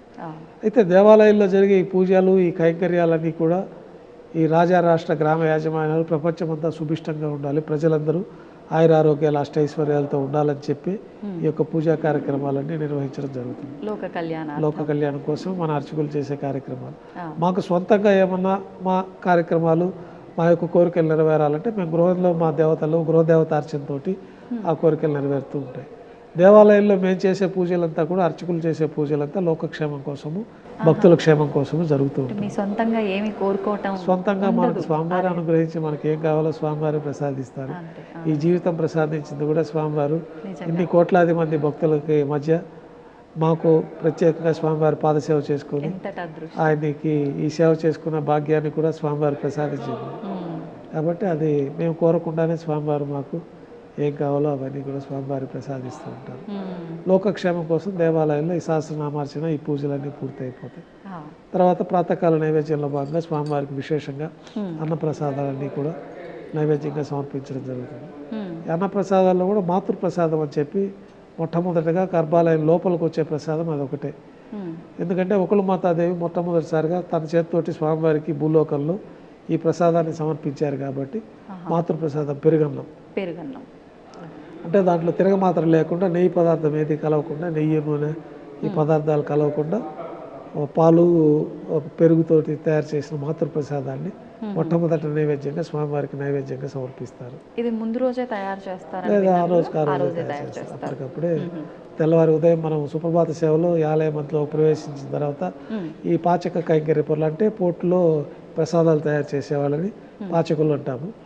వారు పాచకులు కూడా వాళ్ళు శుచి ఆలయానికి వచ్చి వాళ్ళ అనుష్ఠానాలన్నీ పూర్తయిన తర్వాత వాళ్ళు మంత్రయుక్తంగా ఈ యొక్క ఆలయంలో పొయ్యిలు ఏర్పాటు చేసుకొని దాంట్లో అన్నప్రసాదాలన్నీ తయారు చేయడము, అన్నప్రసాదాలన్నీ కూడా ఎవరి దృష్టి దాని మీద పడకుండా దానిపైన మూతలు పెట్టి పవిత్రంగా శ్రీవారి గర్భాలయంలోకి తీసుకురావడము, ఈ ఘటానాథం మధ్య ఈ ప్రసాదాలన్నీ స్వామివారికి నైవేద్యం సమర్పించిన తర్వాత అలా ఎన్ని రకాల ప్రసాదాలు నివేదన చేస్తారు గురుగారు? ప్రతిరోజు పొద్దున ఒక 4 రకాలు శుద్ధాన్నం వస్తుంది. శుద్ధాన్నం అత్యంత ప్రీతిపాత్రమైంది, అంటే ఒట్టి అన్నం. తర్వాత ఈ మాత్ర ప్రసాదము, కులశేఖరపడి బయట పొంగలి, మిరియాలతో తయారు చేసిన పొంగలి, పులిహోర, కదంబము, చక్కెర పొంగలి, ఈ ప్రసాదాలన్నీ కూడా స్వామివారికి నైవేద్యంగా వస్తాయి. పొంగలి అంటే కట్టె పొంగలి, మిరియాలు, జీలకర్ర విశేషం ఉందని విన్నాము. భక్తులకు అంటే సంతానం కలగని వారు అది ఈ పొంగలి, అది ధ్వజ ఆరోహణ రోజు ప్రత్యేకంగా మనం ధ్వజస్తంభం పైన గరుపంతుల వారికి నివేదన చేస్తాము. అది గరుడు ప్రసాదంగా సంతానం లేని వారికి సంతానం కలుగుతుంది అనేది ఆ ప్రసాద స్వీకరణతో జరుగుతుంది. అది ఏ రోజు అన్నారు గురుగారు? అది బ్రహ్మోత్సవాల్లో ధ్వజ ఆరోహణం రోజు. నిత్యం మనకి ఆదివారం నాడు మళ్ళీ ప్రత్యేకంగా ఒక ప్రసాదాన్ని స్వామివారికి అమృత కలశం అనే ప్రసాదాన్ని నైవేద్యంగా సమర్పిస్తాము. ఆ ప్రసాదం దొరికితే కూడా సంతానం లేని వారికి సంతానం కలుగుతుంది తప్పకుండా. అది అమృత కలశం అని చెప్పి మిరియాలు, జీలకర్ర, తర్వాత నెయ్యి, మినుములు, బియ్యము వీటన్నిటిని దంచి ఒక ప్రత్యేకమైన అమృత కలశం ఉడకపెట్టని ప్రసాదం అని వీటన్నిటిని బెల్లం వేసి దంచి ఒక ప్రసాదం తయారు చేస్తారు. పొడిగా ఉంటుందా గురువుగారు? ముద్దగానే ముద్దగా ఉంటుంది. అమృత కలశం అనేది పూర్వకాలం మంచి ప్రసాదంగా ఉండేది. తర్వాత ఆ స్థానంలో ఈ లడ్డు రావడం జరిగింది. ఈ లడ్డు కూడా మొదట బూందీగా స్వామివారికి నైవేద్యం పెట్టేవాళ్ళు. విడిగా బూందీ మొదట బూందీ కూడా లేదు, కలకండ నైవేద్యం పెట్టేవాళ్ళు. మొదట కలకండ నైవేద్యంగా సమర్పించేవారు. తర్వాత ఈ ఉత్తరాది భక్తులందరూ రావడము, ఈ మహంతుల పరిపాలనలో వాళ్ళు బూందీని ప్రసాదంగా ఏర్పాటు చేయడం జరిగింది. కాలక్రమేణా అది లడ్డూగా రూపాంతరం చెందింది. అది లడ్డు కూడా ప్రతినిత్యం కళ్యాణం జరుగుతుంది కాబట్టి కళ్యాణ అద్భుత గాత్రాయ కామితార్థ ప్రదాయని అని కళ్యాణం కోసమే స్వామివారు భూలోకానికి వచ్చారు, పద్మావతి దేవుని కళ్యాణం చేసుకున్నారు. కాబట్టి ఈ లడ్డూ ప్రసాదాన్ని కూడా మనం భక్తులందరికీ కూడా ఎక్కువ కాలం నిల్వ ఉండే ప్రసాదంగా ఈ ప్రసాదాన్ని వాళ్ళు తీసుకెళ్ళచ్చు. గతంలో ఇది ఉండేది మనకి బూందీ ప్రసాదం. ఇప్పుడు ఈ లడ్డూ ప్రసాదాన్ని అత్యంత ప్రీతిపాత్రమైన ప్రసాదంగా తిరుమల క్షేత్రాన్ని దర్శించిన భక్తులు వారి వారి గ్రామాలకు తీసుకెళ్ళి వారి బంధుమిత్రులకు అందరికీ కూడా ఈ ప్రసాదాన్ని ఇచ్చి వారందరికీ కూడా స్వామివారి అనుగ్రహం వచ్చే విధంగా కోరుకుంటూ ఉంటారు. చాలా మంది భక్తుల విశ్వాసం ఏంటి అంటే, స్వామి మమ్మల్ని ఇంకా పిలుచుకోలేదు, మేము ఆయన దర్శనానికి వెళ్ళలేదు, అయినా ఆయన ప్రసాదం మా వరకు వచ్చిందంటే ఆయన చల్లని చూపు మా పైన ఉంది అని భావిస్తారు. అంతే కదా, స్వామివారి దగ్గర నుంచి పిలుపు వచ్చినట్టే. ఈ లడ్డూ ప్రసాదం తీసుకున్న తర్వాత స్వామివారికి వారికి ఒక సమయం కేటాయించి దర్శనాన్ని కూడా అనుగ్రహిస్తారు. వాళ్ళు రావడానికి అన్ని ఇబ్బందులు లేకుండా బయలుదేరి వచ్చి స్వామివారి దర్శనం చేసుకుంటారు. అంటే స్వామివారికి కావాలంటే బంగారం వెండి పాత్రల్లో నివేదన చేయొచ్చు, కానీ కుండ అంటే మట్టి పాత్రలో స్వామికి నివేదన చేస్తారు అని చెప్పి విన్నాను. అది అంటే ప్రతినిత్యమా, విశేషంగా ఏదైనా రోజా గురువుగారు? అది గతంలో చేసేవారు. తర్వాత మనకి వెండి, బంగారు, కంచు, ఈ మట్టి పాత్రలు విశేషంగా చెప్పబడింది ఆగమ శాస్త్రాల్లో కూడా. అప్పటి కాలంలో ఇంత సౌలభ్యం లేదు కాబట్టి ఆ మట్టి పాత్రలో స్వామివారికి నైవేద్యం చేసేవాళ్ళు. ప్రసాదాలు కూడా ఆ మట్టి పాత్రలోనే తయారు చేసేవారు అనేది మనకి పెద్దలు చెప్పేవారు. తర్వాత కాలంలో మనకి వెండి పాత్రలు, కంచు పాత్రలు అంతా కూడా తయారవుతున్నాయి కాబట్టి ఇప్పుడు శ్రేష్టంగా వెండి పాత్రలో స్వామివారికి నైవేద్యాలు వస్తాయి. కులశేఖరపడి బయట వచ్చే ప్రసాదాలన్నీ కంచు పాత్రలో వస్తాయి. అత్యంత ముఖ్యమైన ప్రసాదం ఈ మాత్ర ప్రసాదం కాబట్టి ఈ మాత్ర ప్రసాదం వెండి గంగాళంలోనే తీసుకొని వస్తూ ఉంటారు. ఓహో, అంటే ఒక్కొక్క ప్రసాదం ఒక్కొక్క రకమైన పాత్రలో విశేషంగా నివేదన చేస్తూ ఉంటారు. ఈ ప్రసాదాలన్నీ ప్రాతకాల నైవేద్యంగా అయిపోతాయి. తర్వాత భక్తుల దర్శనం యథావిధిగా కొనసాగుతుంది. కొద్ది విరామం తర్వాత మాధ్యాహ్నిక ఆరాధనలు ఉంటాయి. ఈ మాధ్యాహ్నిక ఆరాధనలో స్వామివారికి విశేషంగా అష్టోత్తర శతనామాలతో అర్చన జరుగుతుంది. నైవేద్యంగా కూడా అన్న ప్రసాదాలు నైవేద్యంగా సమర్పించడం, తర్వాత భక్తులు సర్వదర్శనానికి వదులుతారు. ఈ లోపల ఉత్సవాలు లోపల ఉంటారు. వారికి ఉత్సవాలన్నీ భక్తులకి కామ్యోత్సవాలుగా కొన్ని ఉత్సవాలు జరుగుతూ ఉంటాయి. ఈ కామ్యోత్సవాలన్నీ ఉత్సవమూర్తులకే జరుగుతుంది. ఈ ఉత్సవమూర్తులు శ్రీదేవి భూదేవి సమేతంగా శ్రీ మలయప్ప స్వామివారు. మలయప్ప కోణంలో స్వామివారు కనపడి ఈ యొక్క విగ్రహాలు లభ్యమైనవి కాబట్టి మలయప్ప స్వామి అని పేరు వచ్చింది. ఎవరికి గురువు గారు? ఉత్సవమూర్తులు. ఉత్సవమూర్తికి అంటే ఒక రకంగా స్వామివారికి, స్వామివారి స్వరూపం. 5 రూపాలలో స్వామివారికి ఆరాధన చేస్తే విశేషంగా ఉంటుందని చెప్పి మనకి ఆగమ శాస్త్రాల్లో చెప్పబడింది. ఏ ఏ రూపాలు గురువు? ధ్రువమూర్తి అంటే మూలమూర్తి, కౌతుకమూర్తి అంటే భోగమూర్తి, ఉత్సవమూర్తి అంటే ఉత్సవాలు మలయప్ప స్వామితో, స్నపనమూర్తి బలిమూర్తి. స్నపనమూర్తి అంటే మనకు దర్బార్ శ్రీనివాసమూర్తి, తర్వాత బలిమూర్తిగా మనకి ఉగ్ర శ్రీనివాసమూర్తిగా ఉన్నారు. ఈ 5 రూపాలలో స్వామివారికి ఆరాధనలు జరుగుతూ ఉంటాయి. 5 కూడా సాక్షాత్తు ఈ ఉత్సవ విగ్రహాలన్నీ కూడా బ్రహ్మదేవుల వారు ప్రతిష్ఠించిందనే చెప్తారు. అదే కాలగర్భంలో కలిసిపోయి భూమిలో కలిసిపోయిన తర్వాత మనకి మలయప్ప కోణంలో స్వామివారు తిరిగి లభ్యమవుతారు. అందువల్ల ఆ ఉత్సవమూర్తులు తీసుకొచ్చి మనం ఉత్సవమూర్తిగా వారికి అన్ని ఉత్సవాలు, నిత్యోత్సవాలు, పక్షోత్సవాలు, మాసోత్సవాలు, సంవత్సరోత్సవాలు, బ్రహ్మోత్సవాలు అన్నీ కూడా స్వామివారికే జరుగుతుంది. ఈ భక్తులు ఏదైనా కోరికలు ఉండి వారు ఏదైనా సేవలు చేయించదలుచుకున్నప్పుడు మూలవర్లకి ఈ సేవలన్నీ చేయించే అవకాశం ఉండదు కాబట్టి ఈ ఉత్సవాలకి విశేషంగా ఆగమ శాస్త్రాల్లో చెప్పబడి ఉన్నాయి కొన్ని సేవలు. ఆ సేవలన్నింటినీ కూడా మనం శ్రీవారాలయంలో ఏర్పాటు చేయడం పెద్దవాళ్ల కాలం నుంచి జరిగింది. మొట్టమొదటిగా కళ్యాణోత్సవాన్ని ఏర్పాటు చేశారు. ఈ భక్తులందరూ కూడా వాళ్ళ ఇంట్లో శుభ కార్యక్రమాలు జరగాలని, ఈ కళ్యాణం జరగాలన్నా ఇంకేదైనా శుభ కార్యక్రమాల కోసం కళ్యాణోత్సవం చేయించుకుంటే వారికి అన్ని శుభాలు జరుగుతాయని చెప్పి ఈ కళ్యాణోత్సవాన్ని ప్రవేశపెట్టడం జరిగింది. ఉభయదేవులతో ఈ మాధ్యానికి నివేదన పూర్తయిన తర్వాత మలయప్ప స్వామివారు కళ్యాణ మండపానికి వేయించేస్తారు. అక్కడ స్వామివారికి అంగరంగ వైభవంగా అగ్ని ప్రతిష్టతో కూడి విశేషంగా వైదికంగా ఈ కళ్యాణోత్సవాన్ని భక్తుల కోసం నిర్వహించడం జరుగుతుంది. నిత్యము జరుగుతుందా గురుగారు? నిత్య కళ్యాణం. ఆహా. స్వామివారికి గతంలో ఎక్కువ మంది భక్తులు లేరు. ఇప్పుడు ఈ కామ్యోత్సవాల కింద భక్తులు ఆ యొక్క కోరిక కోరుకొని ఆ యొక్క కోరికతోటి వచ్చి ఆ డబ్బులు కట్టిన వారికే కళ్యాణోత్సవం జరిగేది. తర్వాత కాలంలో ఇప్పుడు ప్రతినిత్యం భక్తులు లక్షలాది మంది వస్తున్నారు. దీంట్లో వేలాది మంది కళ్యాణోత్సవం స్వామివారికి టికెట్లు తీసుకొని కామ్యోత్సవాలుగా ఈ కళ్యాణోత్సవాలు చేయించుకుంటూ ఉంటారు. ఈ కళ్యాణోత్సవాలన్నీ కూడా మనకి సంపంగి ప్రాకారంలో కళ్యాణ మండపంలో జరుగుతుంది. ఈ కళ్యాణోత్సవంలో కూడా వైదికంగా స్వామివారికి విశేష ఉత్సవంగా ఆగమ శాస్త్రాల్లో చెప్పబడినట్లు పుణ్యావచనం జరుగుతుంది. ఆ స్థలం అంతా శుద్ధి, స్వామివారికి వాడే ద్రవ్యాలంతా శుద్ధి కోసం ఆ పుణ్యావచనం అనే కార్యక్రమం.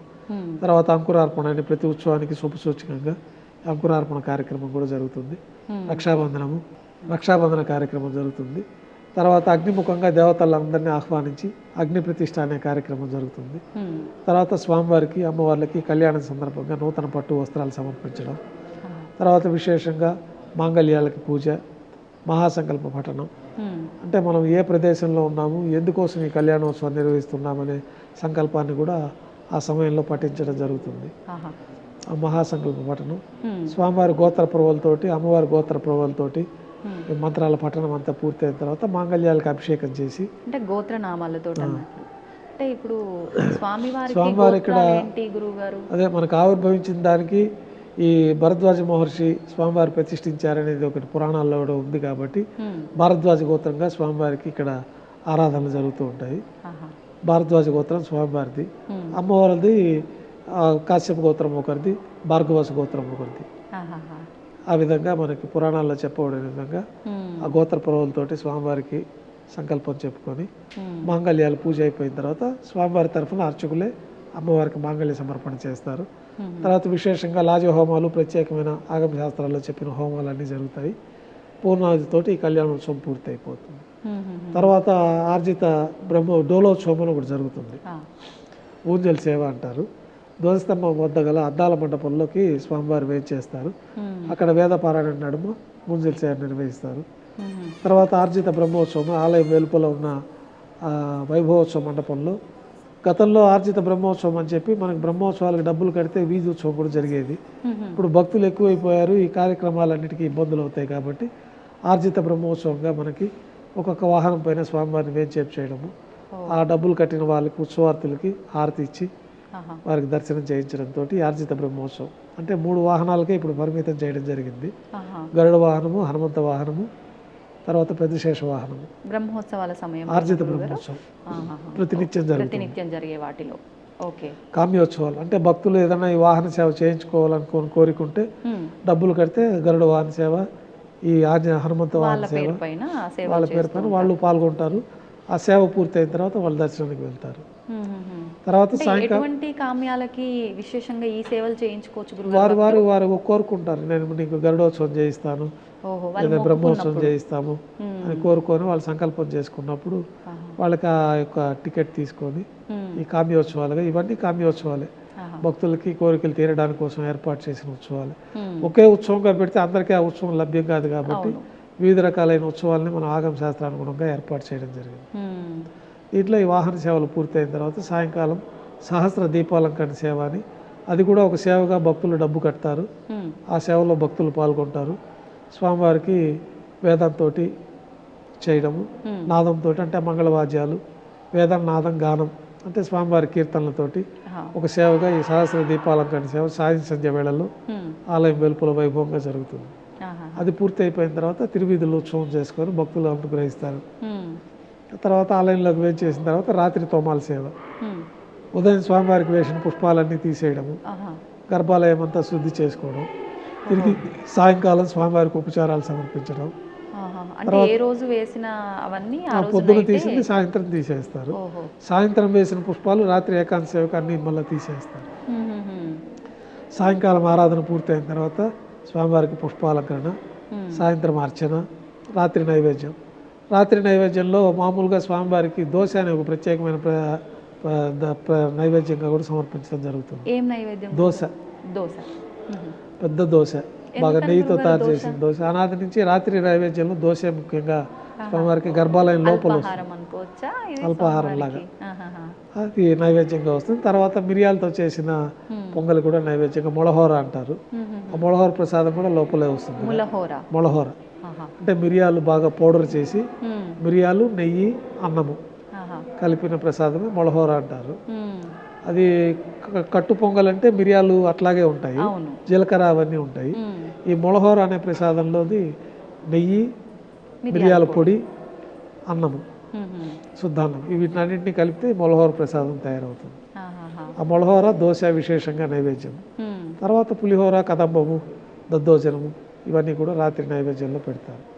తర్వాత తిరువీస నైవేద్యం అని చెప్పి అర్ధరాత్రి నైవేద్యం అని చెప్పి బెల్లం పొంగలి అర్ధరాత్రి నైవేద్యముగా అది ఒక తిరువీస నైవేద్యం అని అది ఒకటి పెడతాము. చివరిగా ఇంకా ఏకాంత సేవలో స్వామివారికి బాగా దారోష్ణమైన గోక్షీర నైవేద్యంగా పెట్టడం.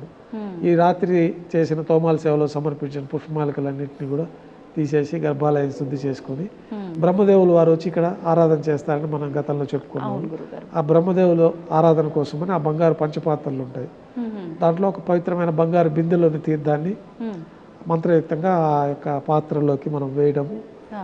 తర్వాత ఏకాంత సేవలో భాగంగా కౌతుకమూర్తి అంటే భోగ శ్రీనివాసమూర్తి వారికి బంగారు పట్టు పాన్పు పైన పౌళింపు సేవలో భాగంగా పడుకోబెట్టడము. అన్నమయ్య కీర్తనలు, తరిగొండ వెంగమాంబ వంశస్థులు, మన అర్చకులు అందరూ చేరి స్వామివారికి వైభవంగా ఈ ఏకాంత సేవ నిర్వహించడం. తర్వాత కర్పూర నీరాజనంతో స్వామివారి కైంకర్యాలన్నీ ఆ రోజు కైంకర్యాలు పూర్తి అవుతాయి. ఏ సమయం అవుతుంది గురుగారు ఇప్పటి వరకు? దాదాపు 12 తర్వాత ఏకాంత సేవ. 12 తర్వాత అయితే నేను ఈ ఏకాంత సేవ తర్వాత స్వామి ఇంకా నిద్రిస్తారు. నిద్రించే ముందు పద్మావతి అమ్మవారి దగ్గరికి కాసేపు అలా వెళ్ళొస్తారు అని చెప్పి ఏదో విన్నాను, అది వాస్తవం మా గురుగారు? అదైతే మనకి ఎక్కడ అట్లా లేదు, ఇక్కడ స్థల పురాణంలో అట్లా లేదు. స్వామివారి దగ్గరికే దేవతామూర్తులు అందరూ వచ్చి బ్రహ్మదేవులతో సహా దేవతలందరూ వచ్చి దర్శించుకుంటారు. అదృశ్య రూపంలో ఈ కొండపైన అంతా ఎందుకు అంత దివ్యమైన శక్తి ఉంది తిరుమల క్షేత్రంలో అంటే ఋషులందరూ కూడా చెట్ల రూపంలో, పక్షుల రూపంలో దివ్యమైన అదృశ్య శక్తిలో స్వామివారిని దర్శించుకుంటూనే ఉంటారు అని నిత్యం. ఎందుకంటే వైకుంఠం ఇదే కాబట్టి. మామూలుగా మనకి పురాణాలు పంచాంగం ప్రకారం దేవతలకు 6 మాసం పగలు, 6 మాసం రాత్రి. దక్షిణాయన పుణ్యకాలం అంతా దేవతలు నిద్రించే కాలం. ఉత్తరాయణ పుణ్యకాలం అంటే మనకి దేవతలంతా మేల్కొనే సమయం. అది 6 నెలలు మేల్కొంటారు, 6 నెలలు పడుకుంటారు దేవతామూర్తులు. అందరూ దేవతలు అందరూ. కానీ మనం ఎక్కువ విష్ణుమూర్తి ఒక్కరే యోగ నిద్రలో అందరు దేవతలకి అదే స్వరూపం, అదే విధానమే. మనకి దక్షిణాయనంలో స్వామివారు పడుకుంటారు. కౌశిక ద్వాదశి అని మొన్న ఈ మధ్య జరిగింది కార్తీక మాసంలో. ఆ ద్వాదశి రోజున స్వామివారు మేల్కొంటారు. ఉత్తాన ఏకాదశి అని వస్తుంది. ఆ ఉత్తాన ఏకాదశి కార్తీక మాసంలో వస్తుంది. శయన ఏకాదశి అనేది మనకి ఆగస్టులో వస్తుంది. పడుకుంటారు. ఈ ఉత్తాన ఏకాదశి అనేది ఇక్కడ ప్రారంభమవుతుంది. ఇప్పుడు ఉత్తర ద్వార దర్శనము అని కూడా డిసెంబర్ 30 నుంచి ఉత్తాన ఏకాదశి రోజున స్వామివారు మేల్కొంటారు వైకుంఠంలో. తర్వాత వారికి ఉపచారాలన్నీ చేసి ఈ ధనుర్మాసంలో వచ్చే వైకుంఠ ఏకాదశి పర్వదినం అంటాం కదా, ఆ రోజున స్వామివారికి దర్శనం ఇస్తారు. ముక్కోటి దేవతలు వచ్చి వైకుంఠంలో దర్శనం చేసుకుంటారు. మనకి ముక్కోటి దేవతలు ఇక్కడ మన స్వామివారు ఇప్పుడు ఇక్కడే ఉన్నారు కాబట్టి ఆ రోజు ముక్కోటి దేవతలు ఈ తిరుమల కొండలో స్వామివారిని దర్శనం చేసుకుంటారు. మిగతా సమయాల్లో వారి వారి విధుల్లో వాళ్ళు ఉంటారు. ఒక్కొక్క ప్రత్యేకమైన సమయాల్లో వచ్చి స్వామివారిని దర్శించుకుంటూ ఉంటారు. ఖచ్చితంగా రోజులో ఒకసారి విశేష ఇక్కడ రావటం అనేది జరుగుతుంది. దేవతామూర్తులందరూ కూడా బ్రహ్మదేవులు వారు వచ్చి ఆరాధన చేస్తారు. దేవతలకి విష్ణుమూర్తికి ప్రత్యేకమైన సేవాగణం అంతా కూడా ఆయన దర్శనం చేసుకొని వెళ్తూ ఉంటారు ప్రతిరోజు. విశేష పర్వదినాల రోజున ముక్కోటి దేవతలు వచ్చి వైకుంఠ ఏకాదశి రోజున, వైకుంఠం ఇప్పుడు ఇక్కడే ఉంది కాబట్టి భూలోకంలో మన తిరుమల క్షేత్రమే వైకుంఠం కాబట్టి ఇక్కడ వచ్చి స్వామిని దర్శించుకుంటారు. అందుకే మనకి లక్షలాది మంది భక్తులు ఈ వైకుంఠ ఏకాదశి రోజు స్వామివారిని దర్శించుకోవడం అనేది జరుగుతుంది. ఇప్పుడు మనకి డిసెంబర్ 30 నుంచి 10 రోజుల పాటు స్వామివారి విశేషమైన అంటే ఉత్తర ద్వారం దర్శనమైన గురుగారు. ఇక్కడ ఉత్తర ద్వారం అనేది ఇక్కడ సాంప్రదాయంలో లేదు. సాక్షాత్తు ఈ తిరుమలంతా వైకుంఠమే. ప్రత్యేకంగా వైకుంఠ ద్వారం అనేది లేదు. వైకుంఠమే క్రీడాద్రి పర్వతాలే ఇక్కడ ఉంది. వైకుంఠమే ఈ క్షేత్రంలో ఉంది. ప్రత్యేకంగా ఉత్తర ద్వారాలు అనేది మన ఆలయ నిర్మాణంలో ఎక్కడ ఉండదు. తూర్పు పడమర ద్వారాలే ఉంటాయి కాబట్టి. అయితే మనకు అదే వైకుంఠ ప్రదక్షిణ మార్గంగా, వైకుంఠ ద్వారంగా మనం భావించి భక్తులందరూ ఈ పర్వదినాల రోజున అందులో వైకుంఠ ద్వార దర్శనం చేసుకొని అతి సమీపంగా స్వామివారి ప్రదక్షిణ చేసుకున్నాము ఈ వైకుంఠ ఏకాదశి పర్వదినం రోజునని చెప్పి ఆ విశిష్టత ఇక్కడ ఎక్కువగా ఉన్నది. ఓకే. ఇప్పుడు మీరు చెప్పినట్టుగా ఈ సేవలు, ఈ విశేషమైన విధానాలు, క్రతువులు అన్నీ కూడా నిత్యం జరిగేవి మాట్లాడుకున్నాం. స్వామికి అంటే ఏడాది పాటున కూడా విశేషంగా జరిగే విశేషమైన క్రతువులు ఏమున్నాయి గురువుగారు? నిత్యోత్సవాల కింద ఈ ఉత్సవాలన్నీ ప్రతిరోజు జరుగుతాయి. వారోత్సవాల కింద ప్రత్యేకంగా స్వామివారికి వారోత్సవాలు, ఈ తిరుప్పావడి సేవ, గురువారం నాడు మూలమూర్తి దగ్గర అన్నకూటోత్సవం అని చెప్పి ఈ నేత్రాలన్నీ స్వామి తెరిచే టయానికి ఈ లోకమంతా సుభిక్షంగా ఉండాలంటే అన్నకూటాన్ని పెద్ద రాశిగా పోసి స్వామివారి దృష్టి అక్కడ పడిందంటే ఈ సకల జీవరాశులకి కూడా ఆహారానికి లోటు లేకుండా భగవంతుడి అనుగ్రహంతో అది అందరి లభ్యం అవ్వాలని చెప్పి అన్నకూటోత్సవాన్ని మనకు ప్రవేశపెట్టడం జరిగింది. గురువారం నాడు స్వామివారికి ఆభరణాలన్నీ సళ్ళింపైన తర్వాత ఆయన నేత్రాలు తీసి మనం ఈ నామం అర్ధభాగం తొలగించి ఈ ఆభరణాలన్నీ తొలగించేసిన తర్వాత మొట్టమొదటిగా అక్కడ పులిహోర తింత్రిణి రసాన్నం సుమారు ఒక 300 కిలోల పరిణామంలో ఆ తింత్రిణి రసాన్నాన్ని మనం పెద్ద రాశిగా పోసి స్వామివారి నేత్రాలు దాని మీద పడతాయి. ఆ అన్నకూటోత్సవాన్ని కూడా మనం గురువారం నాడు చేస్తాము. ఇది వారోత్సవాలుగా జరుగుతాయి. తర్వాత మంగళవారం నాడు అష్టదళ పాద పద్మారాధన అని చెప్పి ఒక 108 స్వర్ణ కమలాలతోటి స్వామివారి దివ్య పాద పద్మాలకి ఈ అష్టదళ పాద పద్మారాధనని ఒక ఆర్జిత సేవగా చేస్తాము. వారోత్సవాల్లో ఇవన్నీ ఉంటాయి. తర్వాత శుక్రవారం నాడు అభిషేకం సేవను కూడా మనం ప్రత్యేకంగా నిర్వహించడం జరుగుతుంది. ఈ అభిషేకం ఏర్పాట్లో భాగంగానే ఈ గురువారం నేత్ర దర్శనం అనే అలంకారం అనేది తిరుమల క్షేత్రంలో ప్రసిద్ధి పొందింది.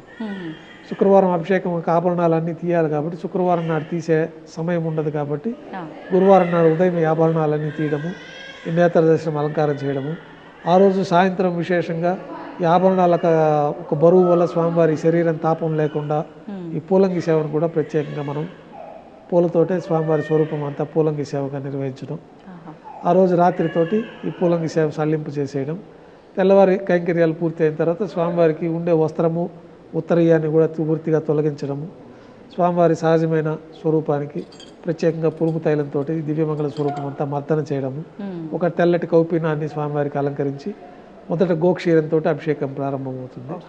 ఈ దివ్యమంగళ స్వరూపానికి అంతా కూడా గోక్షీరంతో అభిషేకము. గోక్షీరంతో అభిషేకం పూర్తయిన తర్వాత ఈ గోక్షీరం యొక్క జిడ్డు ఉంటుంది, అదంతా పోగొట్టడానికి ఈ కుంకుమ పువ్వు, చందనము, పచ్చకర్పూరము, జాజికాయ, జాపత్రి మొదలైన పవిత్రమైన ద్రవ్యాలతోటి ఒక లేపనాన్ని తయారు చేస్తారు. ఆ లేపనాన్ని స్వామివారి దివ్యమంగళ స్వరూపం అంతా కూడా మర్దన చేయడం జరుగుతుంది. అదే మనకి అభిషేక తీర్థంగా కూడా దాన్ని పట్టుకొని అభిషేక తీర్థంగా ఎక్కువ కాలం నిల్వ ఉంటుంది. ఆ అభిషేకం పూర్తయిన తర్వాత వక్షస్థలంలో అమ్మవారికి ప్రత్యేకంగా పసుపు నీటితోటి అభిషేకం జరుగుతుంది. తర్వాత ఈ యొక్క పసుపు నీటి ఇదంతా కూడా పోవడానికి శుద్ధ జలంతో అభిషేకం పూర్తవుతుంది.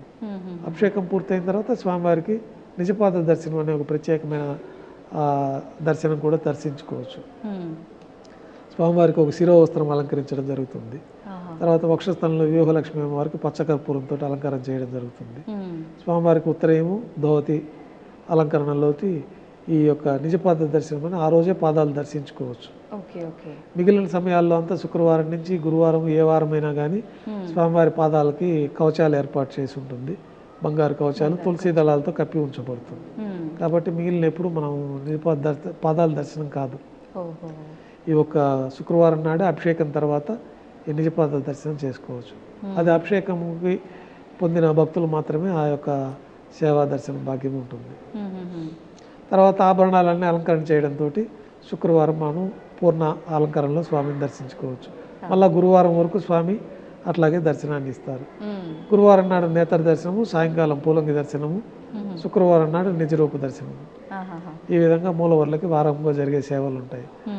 తర్వాత ఉత్సవర్లకి ప్రత్యేకంగా జ్యేష్ఠ మాసంలో జ్యేష్ఠాభిషేకం అని జూన్ జూలైలో జరుగుతుంది. జ్యేష్ఠాభిషేకం అని చెప్పి ప్రతి సంవత్సరం కవచాలు ఏర్పాటు చేయడం జరిగింది. ఈ మలయప్ప కోనలో లభించిన ఉత్సవమూర్తులు బ్రహ్మ ప్రతిష్ఠించిన ఉత్సవమూర్తులు. మనం అనాది నుంచి ఈ కామ్యోత్సవాల కోసం ప్రతి సోమవారం నాడు విశేష పూజ అని వారం వారం అభిషేకాలు జరిగేది. తర్వాత ప్రతి బుధవారం నాడు సహస్ర కలశాభిషేకం అని అభిషేకాలు జరిగేది. ప్రతిరోజు గతంలో వసంతోత్సవం అని చెప్పి ఈ ఆర్జిత బ్రహ్మోత్సవం పూర్తయిన తర్వాత భక్తులు కామ్యోత్సవంగా వసంతోత్సవం అని చెప్పి స్వామివారికి అభిషేకం జరిగేది. దాదాపు 450-500 అభిషేకాలు జరుగుతూ ఉండేది సంవత్సరంలో ఉత్సవమూర్తులకి. అది భక్తులు కామ్యోత్సవం కోసమని ఏర్పాటు చేసింది. అది ఒకప్పుడు అంటే ఒక 2000 సంవత్సరానికి ముందు వరకు. తర్వాత ఒక 5-6 ఏళ్ల నుంచి మనము ఇవన్నీ చేసిన దానివల్ల స్వామివారి మలయప్ప స్వరూపం అంతా కూడా అరిగిపోయింది. దీనికి ముందే 80వ దశకంలోనే పెద్దవాళ్ళు ఈ అరుగుదలను గుర్తించి పైనుంచి స్వరూపానికి అభిషేకం చేసేవాళ్ళు గతంలో. ఈ అభిషేకం పైనుంచి చేయడం వల్ల అరుగుదల ఎక్కువైపోయి విగ్రహాలు బాగా క్షీణించిపోతున్నాయి. అంటే శిరస్సు నుంచి పాలు, ఈ కొబ్బరి నీళ్లు, తర్వాత ఈ పసుపు చందనంతో అలంకారం చేయడము, తేనె అభిషేకము, ఇవన్నీ అయిపోయిన తర్వాత చింతపండుతోటి స్వామివారి ఆ పంచలోహ స్వరూపాన్ని మనం అంతా శుభ్రపరచడము. దీనివల్ల అరుగుదల బాగా ఎక్కువైపోయి ఈ యొక్క బ్రహ్మ ప్రతిష్ఠించిన మలయప్ప స్వామివారు భవిష్యత్తు తరాలకు చూపించాలంటే అభిషేకాలు మార్పు చేయాలని అప్పట్లో వాళ్ళు పాదాల వరకే అభిషేకం పెట్టారు. ఆ పాదాల వరకే అభిషేకం పెట్టి ఈ స్వామివారి స్వరూపాన్ని ప్రతిరోజు మనం వేంచేపు చేసుకొని ఒక చోట నుంచి ఒక చోటికి ఉత్సవాలకు తీసుకెళ్లడము. దీంట్లో ఏమన్నా ఆ స్వరూపానికి భిన్నమయ్యే అవకాశాలు ఉంటాయి కాబట్టి దానికని ఒక కవచాలు ఏర్పాటు చేశారు. ఉత్సవాలకు పూర్తిగా ఉభయ దేవాలతో అమ్మవార్లకి స్వామివారికి ముందు వెనక ఒక బంగారు కవచాన్ని ఏర్పాటు చేసి ఈ పాదాలకు మట్టుకే అభిషేకం చేసేవాళ్ళు. తర్వాత ఆ పాదాల అభిషేకం చేయడం వల్ల కూడా పద్మపీఠం అంతా కూడా అరిగిపోయి పాదాలంతా కూడా జీర్ణమైపోయి కింద వరకే బాగా అరుగుదల ఎక్కువ కనపడతా ఉంది. దానిపైన ఈ అభిషేకాలు ఆపేస్తే మంచిదని చెప్పి ఈ అభిషేకాలన్నీ తీసి సంవత్సరోత్సవాలుగా ఒకసారి ప్రవేశపెట్టిన ఉత్సవాన్ని ఆపకూడదు కాబట్టి ఈ విశేష పూజ అనేది మాఘమాసంలో మాఘశుద్ధ పంచమికి విశేష పూజ. ఆ విశేష పూజ సంవత్సరానికి జరుగుతుంది. తర్వాత సహస్ర కలశాభిషేకము సంవత్సరంలో ఒకరోజు భోగ శ్రీనివాసమూర్తిని ప్రతిష్ఠించిన పర్వదినం రోజున ఈ భోగమూర్తికి సహస్ర కలశాభిషేకం జరుగుతుంది. అది ప్రతి బుధవారం జరిగేది ఈ యొక్క ఆర్జిత సేవలుగా. అయితే స్వామివారి రక్షణార్థమై దీన్ని తగ్గించి ఈ విధంగా దాన్ని సంవత్సరోత్సవాలుగా మార్పు చేయడం జరిగింది 2000 సంవత్సరం నుంచి. ఆ ప్రకారం ఇప్పుడు జరుగుతూ ఉంటుంది. జూలైలో జ్యేష్ఠాభిషేకం సందర్భంగా ఈ కవచాలన్నీ కూడా రిపేర్ చేసి ఒరిజినల్గా స్వరూపానికి అభిషేకం చేయడం 3 రోజుల పాటు. తర్వాత విశేషంగా ఈ కవచాలకు హోమాలు మంత్రయుక్తంగా శుద్ధి అయిపోయిన తర్వాత ఆ కవచాల సమర్పణ జరుగుతుంది 3వ రోజు. విశేషంగా అంటే సంవత్సరంలో ఆ 3 రోజుల పాటు తిథుల ప్రకారంగా గురుగారు జ్యేష్ఠమాసంలో పౌర్ణమికి పూర్తయ్యే విధంగా జ్యేష్ఠ పౌర్ణమికి పూర్తయ్యే విధంగా 3 రోజుల పాటు ఈ జ్యేష్ఠాభిషేక మహోత్సవం. ఈ కవచాలన్నీ తీసేసి మలయప్ప స్వామి సహజ స్వరూపానికి అభిషేకం చేయడము. మొదటి రోజు రత్నాల కవచాలు పెట్టి ఊరేగింపు ఉత్సవం చేయడం జ్యేష్ఠాభిషేకంలో. 2వ రోజు ముత్యాల కవచాలు స్వామివారికి అలంకరించి ఊరేగింపు చేయడము. 3వ రోజున ఈ మంత్రయుక్తంగా ఈ జ్యేష్ఠాభిషేక స్వర్ణ కవచాలన్నీ తిరిగి సమర్పణ జరుగుతుంది. ఆ రోజు నుంచి ఇంకా మళ్ళా మరుసటి సంవత్సరం జ్యేష్ఠ మాసం వరకు స్వామివారి స్వర్ణ కవచాలతోటే ఉంటారు. అది జ్యేష్ఠ మాసంలో జరుగుతుంది. తర్వాత మే నెలలో పద్మావతి పరిణయోత్సవాలు అని చెప్పి వైశాఖ మాసంలో స్వామివారికి జరిగింది కళ్యాణం కాబట్టి ఈ గాంధర్వ వివాహం చేసుకున్నట్టుగా ఆ పరిణయ ఘట్టాలన్నీ కూడా స్ఫురించే విధంగా మనం లౌకికంగా ఒక పద్మావతి పరిణయ మహోత్సవం అని చెప్పి నారాయణగిరి ఉద్యానవనంలో 3 రోజుల పాటు విశేషంగా జరుగుతుంది. ఈ పద్మావతి పరిణయోత్సవాల్లో స్వామివారికి గాంధర్వ వివాహం కింద మాలా పరివర్తన చేయడము, పూబంతులు ఒకరిపైన ఒకరు విసిరేసుకోవడము, తర్వాత ఉభయ దేవేరుల్ని స్వామివారి చెంతకు చేర్చి ఆ ఉద్యానవనంలో స్వామివారికి వైభవంగా చతుర్వేద మంత్రాలు కీర్తనలతోటి స్వామివారిని స్తుతించుకోవడము. గాంధార వివాహం అంటే ఏంటి గురుగారు? అంటే పద్మావతి పరిణయము స్వామివారు ఈ మొట్టమొదటిగా నారాయణగిరి ఉద్యానవనంలో చూసినట్టు ఆ యొక్క ప్రతీకగా మనం ఆ ఉత్సవాలను 3 రోజుల పాటు వైభవంగా మొదటి రోజు ఏనుగు వాహనం పైన అక్కడికి చేరుకుంటారు, 2వ రోజు గరుడ వాహనం పైన చేరుకుంటారు, 3వ రోజు అందరూ చేరి పల్లకీలో తిరిగి వస్తారు ఆ ఉద్యానవనం నుంచి. ఇట్లా ఆ ఉత్సవాన్ని కూడా ఏర్పాటు చేయడం జరిగింది. ఇవన్నీ సంవత్సరోత్సవాల్లో భాగంగా ఈ ఉత్సవాలు జరుగుతాయి. పద్మావతి పండిన తర్వాత ఈ వేసవి కాలంలో స్వామివారికి తెప్పోత్సవాలు 3 రోజుల పాటు వైభవంగా నిర్వహిస్తారు. ఈ తెప్పోత్సవాల్లో కూడా మనకి గర్భాలయంలో ప్రతిరోజు 3 యుగమూర్తులకి ఆరాధన జరుగుతూ ఉంటుంది. ఈ పంచబేరాలు ధ్రువ, కౌతుక, ఉత్సవ, బలి, స్నపన బేరాలు, మూలమూర్తి, కౌతుకమూర్తి, భోగ శ్రీనివాసమూర్తి, మలయప్ప స్వామివారు ఉభయ దేవేలతో ఉగ్ర శ్రీనివాసమూర్తి. సంవత్సరంలో ఒకరోజు కౌశిక ద్వాదశి సూర్యోదయ పూర్వం 4 తిరువీధుల ఉత్సవం జరుగుతుంది. గతంలో వారికి బ్రహ్మోత్సవాలు చేస్తే కొన్ని ఉపద్రవాలు ఏర్పడినాయని చెప్పి స్వామివారిని వేడుకుంటే ఈ మలయప్ప కోణంలో నా ఉత్సవమూర్తులు ఉన్నారు, వారికి ఉత్సవాలు నిర్వహణ చేయండి, ఈ సమస్యలన్నీ పోతాయని చెప్పినట్లు ఆ మలయప్ప కోణంలో దొరికిన ఉత్సవమూర్తులకే ఇప్పుడు ఉత్సవాలు జరుగుతూ ఉంటాయి. అయితే సంవత్సరంలో ఒక రోజున ఈ కౌశిక ద్వాదశి సూర్యోదయ పూర్వం మన ఉగ్ర శ్రీనివాసమూర్తికి ఉత్సవం జరుగుతుంది. అట్లాగే రాముల వారు కృష్ణస్వామి వారు కూడా మన గర్భాలయంలో దర్శించుకోవచ్చు. ప్రతి రోహిణి నక్షత్రం రోజున కృష్ణస్వామికి ఉత్సవం జరుగుతుంది. రాముల వారికి త్రేతాయుగమూర్తి రాముల వారు కాబట్టి రాముల వారు కూడా పునర్వసు నక్షత్రం రోజున ఉత్సవము. ప్రత్యేకంగా ఈ హనుమ జయంతి, శ్రీరామనవమి పర్వదినాలలో రాముల వారికి విశేషంగా తిరువీధి ఉత్సవము ఈ ఉత్సవాలన్నీ కూడా జరుగుతూ ఉంటాయి. కృష్ణస్వామి వారికి రోహిణి నక్షత్రం రోజులు, తర్వాత గోకులాష్టమికి ఈ ప్రత్యేకమైన పర్వదినాలు అట్లాంటప్పుడు స్వామివారికి కృష్ణస్వామికి విశేషంగా ఉత్సవాలు అభిషేకాలు కూడా నిర్వహిస్తూ ఉంటాయి. శ్రావణాల పౌర్ణమి ఆ రోజున కృష్ణస్వామి వారు ఊరేగింపుగా వరాజస్వామి పుష్కరానికి వస్తారు. అక్కడ యజ్ఞోపవితం జంజాల పండుగలో యజ్ఞోపవితం కృష్ణస్వామి వారికి సమర్పించడం, ఇట్లాంటి ఉత్సవాలన్నీ కూడా కృష్ణస్వామి వారికి ద్వాపరయుగమూర్తి త్రేతాయుగమూర్తి రాముల వారికి కూడా ఉత్సవాలు జరుగుతాయి.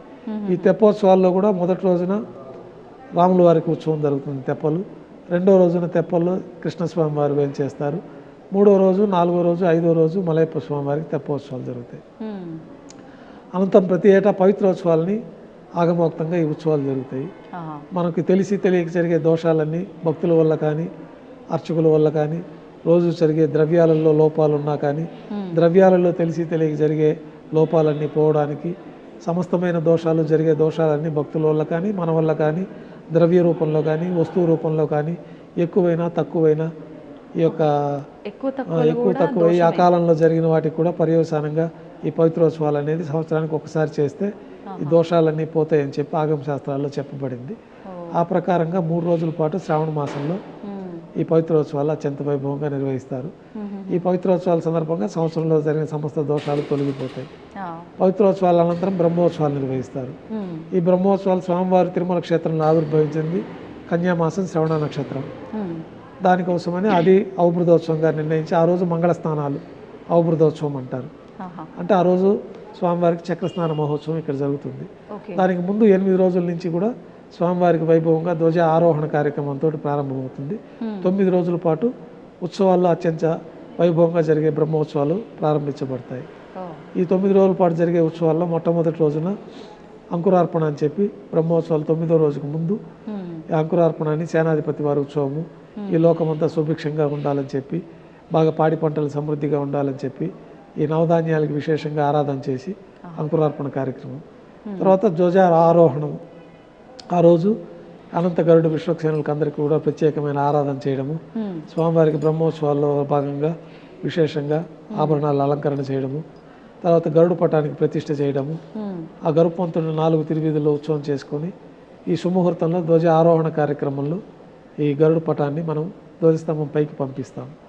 ఈ 9 రోజుల పాటు దేవతలందరినీ రిసీవ్ చేసుకోవడం, వారికి అందరికీ తగిన ఉచితమైన స్థానాలు కల్పించడము, గరుపమంతుల వారిని ధ్వజస్తంభం పై నుంచి దేవతలందరికీ కూడా ఆహ్వానించడం జరుగుతుంది. ఈ ప్రత్యేకమైన మంత్రాలతోటి ఈ కార్యక్రమం అంతా ధ్వజారోహణంగా జరుగుతుంది. తర్వాత ఆ రోజే మనకి విశేషంగా జరిగే ఉత్సవాలు కాబట్టి ప్రభుత్వం తరఫున కూడా పట్టు వస్త్రాలను స్వామివారికి సమర్పించడం, ఆ రోజు నుంచి వాహన సేవలు ప్రారంభమవుతాయి. పెద్ద శేష వాహన సేవ, రెండో రోజు చిన్న శేష వాహన సేవ, ఇట్లా 9 రోజుల పాటు 9 వాహనాలు ఆగమ శాస్త్రాల్లో నిర్దేశించిన విధంగా 9 వాహనాలపైన స్వామివారికి వైభవంగా ఉత్సవాలు జరుగుతాయి. చివరి రోజున అవబృధోత్సవం చక్రస్నాన మహోత్సవంతో ఈ బ్రహ్మోత్సవాలు పరిసమాప్తమవుతాయి. ఈ వాహన సేవల్లో కూడా విశేషమైన వాహన సేవ అన్ని కూడా మనకు ఆగమ శాస్త్రంలో చెప్పబడింది. దాంట్లో స్వామివారికి అత్యంత ప్రాముఖ్యమైనది పెద్ద శేష వాహనము, తర్వాత గరుడ వాహనము, తర్వాత రథోత్సవము. ఈ 3 కూడా అత్యంత ప్రాశస్త్యమైంది. ఈ గరుడ వాహనం పైన స్వామివారికి మూలవర్లకి సదా సమర్పణలో ఉంటాయి. చతుర్భుజ లక్ష్మీహారము, తర్వాత శాలిగ్రామ హారము, తులసి పత్రమాల, సహస్రనామమాల, ఈ విశేషమైన ఆభరణాలన్నీ మూలవర్లకు సదా సమర్పణలో ఉంటాయి. అయితే గరుడు వాహనం రోజు మాత్రం మూలవర్లకు సమర్పించిన ఒక 3 ప్రత్యేకమైన ఆభరణాలు, తులసి పత్రమాల, చతుర్భుజ లక్ష్మీహారము, సహస్రనామమాల 5 పేటలుగా ఉంటుంది. ఒక్కొక్క బిళ్ళ పైన ఒక్కొక్క స్వామివారి నామావళి రాసి ఉంటుంది. అట్లా 1000 నామాలతోటి 5 వరుసలతోటి ఆ సహస్రనామాల ఉంటుంది. ఆ మూలవర్ల ఆభరణాలన్నీ కూడా గరుడు వాహనం రోజున స్వామివారికి తీసుకొచ్చి సమర్పించడం జరుగుతుంది. అందుకే లక్షలాది మంది గరుడు వాహనం రోజున భక్తులు తిరుమలకు చేరుకుంటారు. అందులో స్వామివారి యొక్క ఆపదల్లో ఉన్న వారికి కోరికలు తీర్చడానికి, వారిని కాపాడడానికి కూడా గరుడు వాహనం పైన భూలోకానికి వస్తారు. కాబట్టి అట్లాంటి గరుడు వాహనం పైన స్వామివారు ఊరేగుతూ ఉంటే విశేషంగా ఎంత దూరంలో ఉన్న భక్తులకు కూడా ఈ యొక్క కోరికలన్నీ తీరుతూ ఉంటాయి. కాబట్టి ఈ గరుడు వాహనానికి విశేషంగా లక్షలాది మంది భక్తులు వచ్చి ఏకకాలంలో మలయప్ప స్వామివారిని మూలవర్లకి ప్రతిరూపంగా ఆ మూలవర్ల ఆభరణాలని కూడా ఈ గరుడు వాహనం పైన దర్శించుకునే అవకాశం ఉంటుంది. తర్వాత రథోత్సవంలో స్వామివారికి ఈ రథం 4 చక్రాలు 4 వేదాలు, రథమే స్వామివారి యొక్క దివ్యమంగళ స్వరూపం. ఈ స్వరూపంలో రథోత్సవంలో స్వామివారి దర్శించుకున్న వారికి పునర్జన్మ ఉండదని చెప్పి ఆగమ శాస్త్రాలు చెప్తుంది. అందువల్ల విశేషంగా రథోత్సవంలో కూడా మోక్షం పొందుతారు, మోక్షము పునర్జన్మ ఉండదు. పునర్జన్మలో. స్వామివారికి కూడా మనకి ఈ వరదహస్తము కటిహస్తం అంటారు. వైకుంఠ అభయహస్తం అంటే ఇట్లా ఉంటుంది, వరదహస్తం అంటే ఇట్లా పాదాలు శరణ కోరిన వాడికి మోక్షాన్ని ప్రసాదిస్తానని చెప్పి భగవద్గీతలో కూడా స్వామివారు చెప్తారు. సర్వధర్మాన్ని పరిచర్య మామేకం శరణం వ్రజ అహంత్వా సర్వపాపేభ్యో మోక్షయిష్యామి మాశుషః. అన్ని ధర్మాలని వదిలి నా పాదాలను శరణ కోరిన వారికి మోక్షాన్ని ప్రసాదిస్తాను అనేది మనకి భగవద్గీత శ్లోకం రూపంలో ఇప్పటికీ స్వామివారికి ఒక ఆభరణంగా అది అలంకరించబడి ఉంటుంది ఆ వరదహస్తాల్లో. ఆ వరదహస్తం స్వామివారి పాదాలు శరణ కోరిన వారికి మోక్షాన్ని ప్రసాదిస్తామని చెప్పి ఆ యొక్క విధానంలో మనకి ధ్వజారోహం మనకి రథోత్సవంలో స్వామిని దర్శించుకుంటే మోక్షం వస్తుంది, పునర్జన్మ ఉండదు. తర్వాత స్వామివారి పెద్ద శేషవాహనం వైకుంఠంలో సదా వైకుంఠంలో స్వామివారి శేషవాహనం పైన పవళించి ఉంటారు కాబట్టి ఆ పెద్ద శేష వాహన సేవ కూడా విశేషంగా ఉంటుంది. ఈ విధంగా 9 రోజుల పాటు వాహన సేవలు స్వామివారికి. చివరి రోజు అవబృతోత్సవం వరాహస్వామి పుష్కరంలో చక్రతాళ వారితో కలిపి స్వామివారికి విశేషంగా స్నాపన తిరుమంజనం చేయడం. తర్వాత భక్తులందరూ కూడా పుష్కరంలో స్నానం ఆచరిస్తారు. ఈ చక్ర స్నాన మహోత్సవంతో ఆ రోజు రాత్రి ధ్వజ ఆవరోహణతో ఈ 9 రోజులు బ్రహ్మోత్సవాలు పూర్తవుతాయి. ఈ విధంగా స్వామివారికి మాసోత్సవాలు పక్షోత్సవాలు విశేషంగా ఉంటాయి. ఇవే కాకుండా విశేష పర్వదినాలు ఉత్తరాయణం దక్షిణాయనంలో కూడా స్వామివారికి ఆస్థానం నిర్వహిస్తారు. ఆనివారి ఆస్థానం అని చెప్పి ఈ దక్షిణాయన ప్రారంభంలో ఆనివారి ఆస్థానాన్ని కూడా వైభవంగా నిర్వహిస్తాం.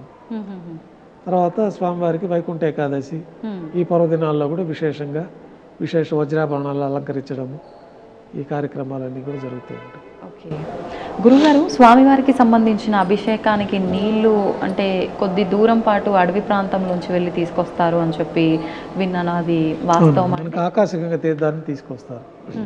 ప్రతిరోజు స్వామివారికి ఈ ఆరాధన చేయడానికి, స్వామివారికి అర్ఘ్యపాద్యాదులు సమర్పించడానికి, నైవేద్యంలో స్వామివారి తీర్థం స్వీకరించడానికి ఇవన్నీ కూడా ఆకాశగంగా నుంచి ప్రత్యేకంగా దానికి తిరుమల నంబి వంశీయులు ఉన్నారు. వారు బిందెల్లో తీసుకొని ఏనుగు పైన తీసుకొచ్చి శ్రీవారి ఆలయంలోకి పొద్దున్నే తీసుకొచ్చి ఇచ్చేస్తారు. ఎందుకని గురుగారు అక్కడ నుంచి ఆ పవిత్రమైన ఆకాశగంగా తీర్థంతో స్వామివారికి ఆరాధన జరుగుతూ ఉంటుంది. తర్వాత బంగారు బావి అని లోపల కూడా ఒక బావి ఉంది. ఆ బంగారు బావి తీర్థంతో ప్రసాదాలంతా కూడా అక్కడి నుంచి తయారు చేయడం జరుగుతుంది. అంటే ఆలయ ప్రాంగణంలోనే మనకి దర్శించుకొని బయట వచ్చినప్పుడు ఈ పోర్టుకు పక్కనే మనకి బంగారు బావి అని ఉంటుంది. దాంట్లో ఇదివరకు ఈ కాయిన్స్ అన్ని కూడా వేయడం జరుగుతూ ఉంది భక్తులు. దానికోసం దానికి ఒక పైన ఆచ్ఛాదన కూడా ఒకటి ఏర్పాటు చేయడం జరిగింది. అయితే మనం దర్శించుకోవచ్చు బంగారు బావిని. దాంట్లో తీర్థంతో మనకి పోర్టులో ప్రసాదాలన్నీ స్వామివారికి తయారవుతుంది. ఇప్పుడు మీరు ఇందాక అంటే చతుర్ముఖ బ్రహ్మ వచ్చి స్వామికి ఆరాధిస్తాడు అన్నప్పుడు మీరు మంత్రప్రోక్షణతో బంగారు బిందెలో జలం వేసి ఉంచుతారు అన్నారు. అది కూడా భక్తులకి అంటే పంచుతారా గురుగారు? అది మనకి సుప్రభాత సేవకు వచ్చిన వాళ్ళకి మాత్రమే అది దక్కుతుంది. మిగతా అప్పుడు అది ఉండదు. మామూలుగా తిరువారాధన తీర్థం ఉంటుంది. అది మామూలుగా ఏ దేవాలయంలో కూడా సుప్రభాత సేవ అనంతరం తీర్థం ఇవ్వరు. ఇక్కడ మనకి తిరుమలలో విశేషంగా చతుర్ముఖ బ్రహ్మదేవుల వారే వచ్చి స్వామి యొక్క ఆరాధన చేసిన తీర్థం ఉంటుంది కాబట్టి ఆ తీర్థాన్ని మనకి సుప్రభాత సేవలో భక్తులకు ఇస్తాం. తర్వాత తీర్థం ఆపేస్తాం. అలా నైవేద్యం అయిపోయిన తర్వాత 6 గంటల తర్వాతే తీర్థం వినియోగం ఉంటుంది. ఇప్పుడు ఈ తీర్థం కూడా అంటే స్వామివారికి విశేషంగా ఇలానే కలపాలి అంటే తులసాకులు వేసి లేదంటే ఏవేవో కలుపుతూ ఉంటారు. అలా తీర్థంలో మనకి ఆగమ శాస్త్రంలో చెప్పబడిన విధంగా యాలకులు లవంగాలు వీటి ప్రత్యేకమైన పరిమళ ద్రవ్యాలన్నీ కూడా కలపాల్సిందిగా మనకి చెప్పబడి ఉంది. ఈ శుద్ధ తీర్థంలో అవన్నీ కలిపే స్వామివారికి మనం సమర్పించడం జరుగుతుంది. ఆ తీర్థాన్ని మనం భక్తులకు వినియోగించడం జరుగుతుంది. ఇప్పుడు స్వామివారికి నామరూపంలో ఉన్న పచ్చకర్పూర నామం ఉంటుంది కదా గురుగారు, అది ఎన్ని రోజులకు ఒకసారి మారుస్తూ ఉంటారు? మార్చిన దాన్ని ఏం చేస్తూ ఉంటారు? అంటే మనకి గురువారం సగం నామంని తీసేస్తాము. అది మన అర్చకుల దగ్గరికే వస్తుంది పచ్చకర్పూరము. అది భక్తులకి ఏదన్నా ప్రసాదంగా ఇస్తాము. ఆ భక్తగా మనకి తీర్థం ఎక్కువ రోజులు నిల్వ ఉండదు కాబట్టి ఈ పచ్చకర్పూరంలో ఉన్న వాటిలో మహాప్రసాదం అంటారు. అత్యంత విలువైన ప్రసాదము, స్వామివారిని ఒక వారం పాటు అంటి పెట్టుకున్న ప్రసాదము. అది మనం ఆహారంగా కాకుండా ఔషధంగా స్వీకరించే ప్రసాదం. ఒక చిటిక పచ్చకర్పూరం నోట్లో వేసుకుంటే మనకి సకల శుభాలు కలుగుతాయి. తీర్థం స్వీకరించిన దానికంటే కూడా ఎక్కువ ఫలితం ఉంటుంది. అయితే అది అందరికీ లభ్యం కాదు, మనకి ఈ కొద్ది మందికి మాత్రమే ఉంటుంది. ఆ పచ్చకర్పూరం మన దగ్గరికే వస్తుంది. ఇప్పుడు శుక్రవారం నాడు పూర్తిగా పచ్చకర్పూరం తీసేసి అభిషేకం జరుగుతుంది. అభిషేకం పూర్తయి నిజపాద దర్శనం అయిపోయిన తర్వాత స్వామివారికి మళ్ళీ ఈ పచ్చకర్పూరంతో తిరునామం అలంకారం చేయడము, తర్వాత ఆభరణాలన్నీ అలంకారం చేయడము. మళ్ళీ శుక్రవారం నాడే పూర్తిగా ఈ పచ్చకర్పూరాన్ని తీసేస్తారు. ఇప్పుడు అంటే ఇక్కడ అంటే తిరుమల క్షేత్రం అందరి భక్తుల వరకు రాదు సరే, అంటే ఆలయాల విషయానికి వస్తే భక్తుల వరకు కనుక ఆ పచ్చకర్పూర నామం రాగలిగితే దాన్ని భక్తులు ఏం చేసుకోవచ్చు అంటారు? పచ్చకర్పూరం స్వీకరించడమే. ప్రతిరోజు ఇంట్లో ఇంట్లో మనం ఏదైనా పర్వదినాలు బీరువాల పూజ రూమ్ లో పెట్టుకుంటాము, ప్రత్యేకమైన పర్వదినాలు ఉంటాయి. ఆ రోజున స్వామివారికి మనం ఇంట్లో ఆరాధన చేసుకొని దీపం వెలిగించి స్వామివారికి ఏదో నైవేద్యంగా పెడుతూ ఉంటాం. ప్రతిరోజు కూడా నైవేద్యం పెట్టేవాళ్ళు, ప్రతిరోజు గృహదేవతార్చన ఉన్నవాళ్ళు ఈ పచ్చకర్పూరాన్ని కొంచెం తీర్థంలో వేసుకొని స్వామివారికి నైవేద్యం అయిన తర్వాత ఆ తీర్థాన్ని స్వీకరించడం అనేది మంచి ఫలితాలు ఉంటాయి. స్వామివారి తిరుమలకు వచ్చి తీర్థం తీసుకున్నంత ఫలితం ఉంటుంది. ఓకే. అయితే ఇప్పుడు స్వామివారిని అంటే నామాలు ఆయనకు వెయ్యున్నా ఎవరికి తోచినట్టుగా వాళ్ళు పిలుచుకుంటారు స్వామిని ప్రేమతో. అంటే అనాథ రక్షకుడు అంటుంటారు, ఆపద్ బాంధవుడు అంటుంటారు, వడ్డీ కాసులవాడు అంటుంటారు, రకరకాలుగా పిలుస్తారు. విశేషంగా వడ్డీ కాసులవాడు అనే విషయం తీసుకుంటే అంటే ఆయన కుబేరుడికి అప్పు తీసుకున్నందుకు వడ్డీలు కడుతూనే ఉంటాడు కలియుగాంతం అనడానికి ఒక వివరణ, లేదు అంటే మనం ఏదైనా ముడుపు కట్టినా మొక్కుకున్నా అది నెరవేర్చడం ఆలస్యం అయితే వడ్డీతో సహా చెల్లించాలనా, అది ఏ రకంగా అర్థం చేసుకోవచ్చు? అంటే కుబేరుడికి మనకి పురాణాల్లో చెప్పినట్లు కలియుగాంతం వరకు ఈ భక్తులకి రక్షణ కల్పిస్తూ వారి కోరికలను తీర్చడానికి భక్తులకి అత్యంత ప్రీతిపాత్రమైంది మెయిన్గా 3 ఉంటాయి. ఒకటి వస్త్రము, తర్వాత శిరోజాలు, తర్వాత అలంకరణ పరంగా వారికి ఆభరణాలు. వీటిని అన్నింటినీ త్యాగం చేసి ఆయన శరణాగతి పొంది ఆయనకు సమర్పించుకునేస్తే స్వామివారి అనుగ్రహం కలుగుతుంది అనేది ఈ కలియుగంలో. ఈ కలియుగాంతం వరకు భక్తుల దగ్గర ఈ కానుకలు స్వీకరించి కుబేరుడికి వడ్డీగా చెల్లిస్తామన్నది వాళ్ళ ఒడంబడిక. స్వామివారు అర్చావతార స్వరూపంలో ఇక్కడ శిలా స్వరూపం అయిపోయారు పద్మావతి పండిన అనంతరం. స్వామివారు వైకుంఠం నుంచి భూలోకానికి వచ్చిన తర్వాత మానవుడిలాగా అయిపోయి శ్రీనివాసుడిగా మారిపోతారు. శ్రీ మహావిష్ణువు అనే పేరు ఉండడు, శ్రీనివాసుడిగా నామకరణం చేస్తారు. కులమాత పేరే ఉండదు స్వామికి, మానవ రూపంలో భూలోకానికి వచ్చేసారు. కాబట్టి ఆ శ్రీనివాసుడు అంటే లక్ష్మీ నివాసుడు, లక్ష్మి ఆయన దగ్గరే ఉంటుంది. ఆయన వచ్చి ఈ భూలోకంలో కళ్యాణం చేసుకోవాలనుకున్నప్పుడు ధనం అవసరం అవుతుంది. కుబేరుడు వద్ద అప్పుగా తీసుకుంటారు. కులమాతాదేవి వారి ద్వారా అప్పుగా తీసుకొని అంగరంగ వైభవంగా ఆకాశ మహారాజు పుత్రికగా మనకి పద్మావతి అమ్మవారు ఉన్నారు, వారి ద్వారా ఈ యొక్క కళ్యాణం జరుగుతుంది. ఈ కళ్యాణంలో తీసుకున్న అప్పు కోసం అని చెప్పి కలియుగాంతం వరకు వచ్చే వడ్డీగా చెల్లిస్తారని ఒక ఒడంబడిక ఉన్నట్టు మనకి పురాణాలు తెలుస్తుంది. ఆ యొక్క దీనిపైన కూడా వడ్డీ కాసులు వాడ అని పేరు వచ్చింది. అట్లాగే భక్తులు కూడా వాళ్ళు స్వామివారికి ఇప్పుడు మీరు ఒక 100 రూపాయలు మీకు సమర్పించుకుంటానంటారు, ఆ టైంకి సమర్పించుకోలేకపోతే దానికి అదనంగా మరికొంత నగదును చేర్చి అపరాధ రుసుం కింద వడ్డీ కాసుల కింద దాన్ని చేర్చుకొని సమర్పించడం అనేది జరుగుతూ ఉంటుంది. అంటే చేర్చడం మనకు తోచినంత చేర్చొచ్చు అంటారు, తోచినంత దాన్ని. అట్లాగే ముడుపులు కట్టుకోవడం అనేది కూడా ఉంటుంది. వాళ్ళ ఒక కామ్యం కోసం, ఒక కోరిక కోసం స్వామివారికి ఒక పవిత్రమైన రోజున, ఒక శుభదినం రోజు వాళ్ళు ఏదో స్వామివారి ఇంట్లో ప్రార్థన చేసుకొని వాళ్ళ కుటుంబం అంతా ఒక కోరిక కోరుకోవడం, దాన్ని ఒక పసుపు బట్టలో పవిత్రంగా ఒక నగదు రూపంలో బిళ్ళలుగా రూపాయలు 5 రూపాయలు కాయిన్స్ దాంట్లో ముడుపు కట్టి ఆ ముడుపును అట్లాగే పూజ రూమ్లో ఉంటుంది. పవిత్రంగా వాళ్ళకి కోరిక అంతా తీరిపి స్వామివారి అనుగ్రహం తేట పిలుపు వచ్చినప్పుడు ఆ ముడుపు తీసుకొని ఇంకా కొంతమంది గ్రామంలో మిగతా భక్తులు కూడా రాలేని వాళ్ళ దగ్గర కూడా ఈ గ్రామంలో తిరుగుతారు. తిరుమల వెళ్తున్నాము అని ఒక పసుపు పెట్టుకొని ఆ హుండీలో ముడుపులు సమర్పించుకున్న వాళ్ళు రాలేకపోయి వాళ్ళకున్న వాళ్ళు కూడా వాళ్ళ దగ్గర నుంచి తీసుకొని వాళ్ళందరి తరఫున తిరుమలకు వచ్చి స్వామివారికి సమర్పించే విధానం కూడా ఉంది. ఇదంతా ప్రాచీన సాంప్రదాయాలు. ఇప్పుడు కూడా కొన్ని గ్రామాల్లో ఆ సాంప్రదాయాన్ని పాటిస్తూ ఉంటారు. గతంలో తిరుమల క్షేత్రం అంతా కూడా అడవిలో ఉండేది. క్రూరమైన మృగాలు, మంచి దట్టమైన అడవి ప్రాంతంలో ఈ దేవాలయం ఉండేది. మొట్టమొదట మనకి ఆది కలియుగంలో అక్కడ ఆవిర్భవించినప్పుడు స్వామివారికి విశ్వకర్మే వచ్చి ఈ దేవాలయాన్ని మణులు, మాణిక్యాలు, బంగారంతో నిర్మాణం చేసినట్టు మనకి పురాణాలు.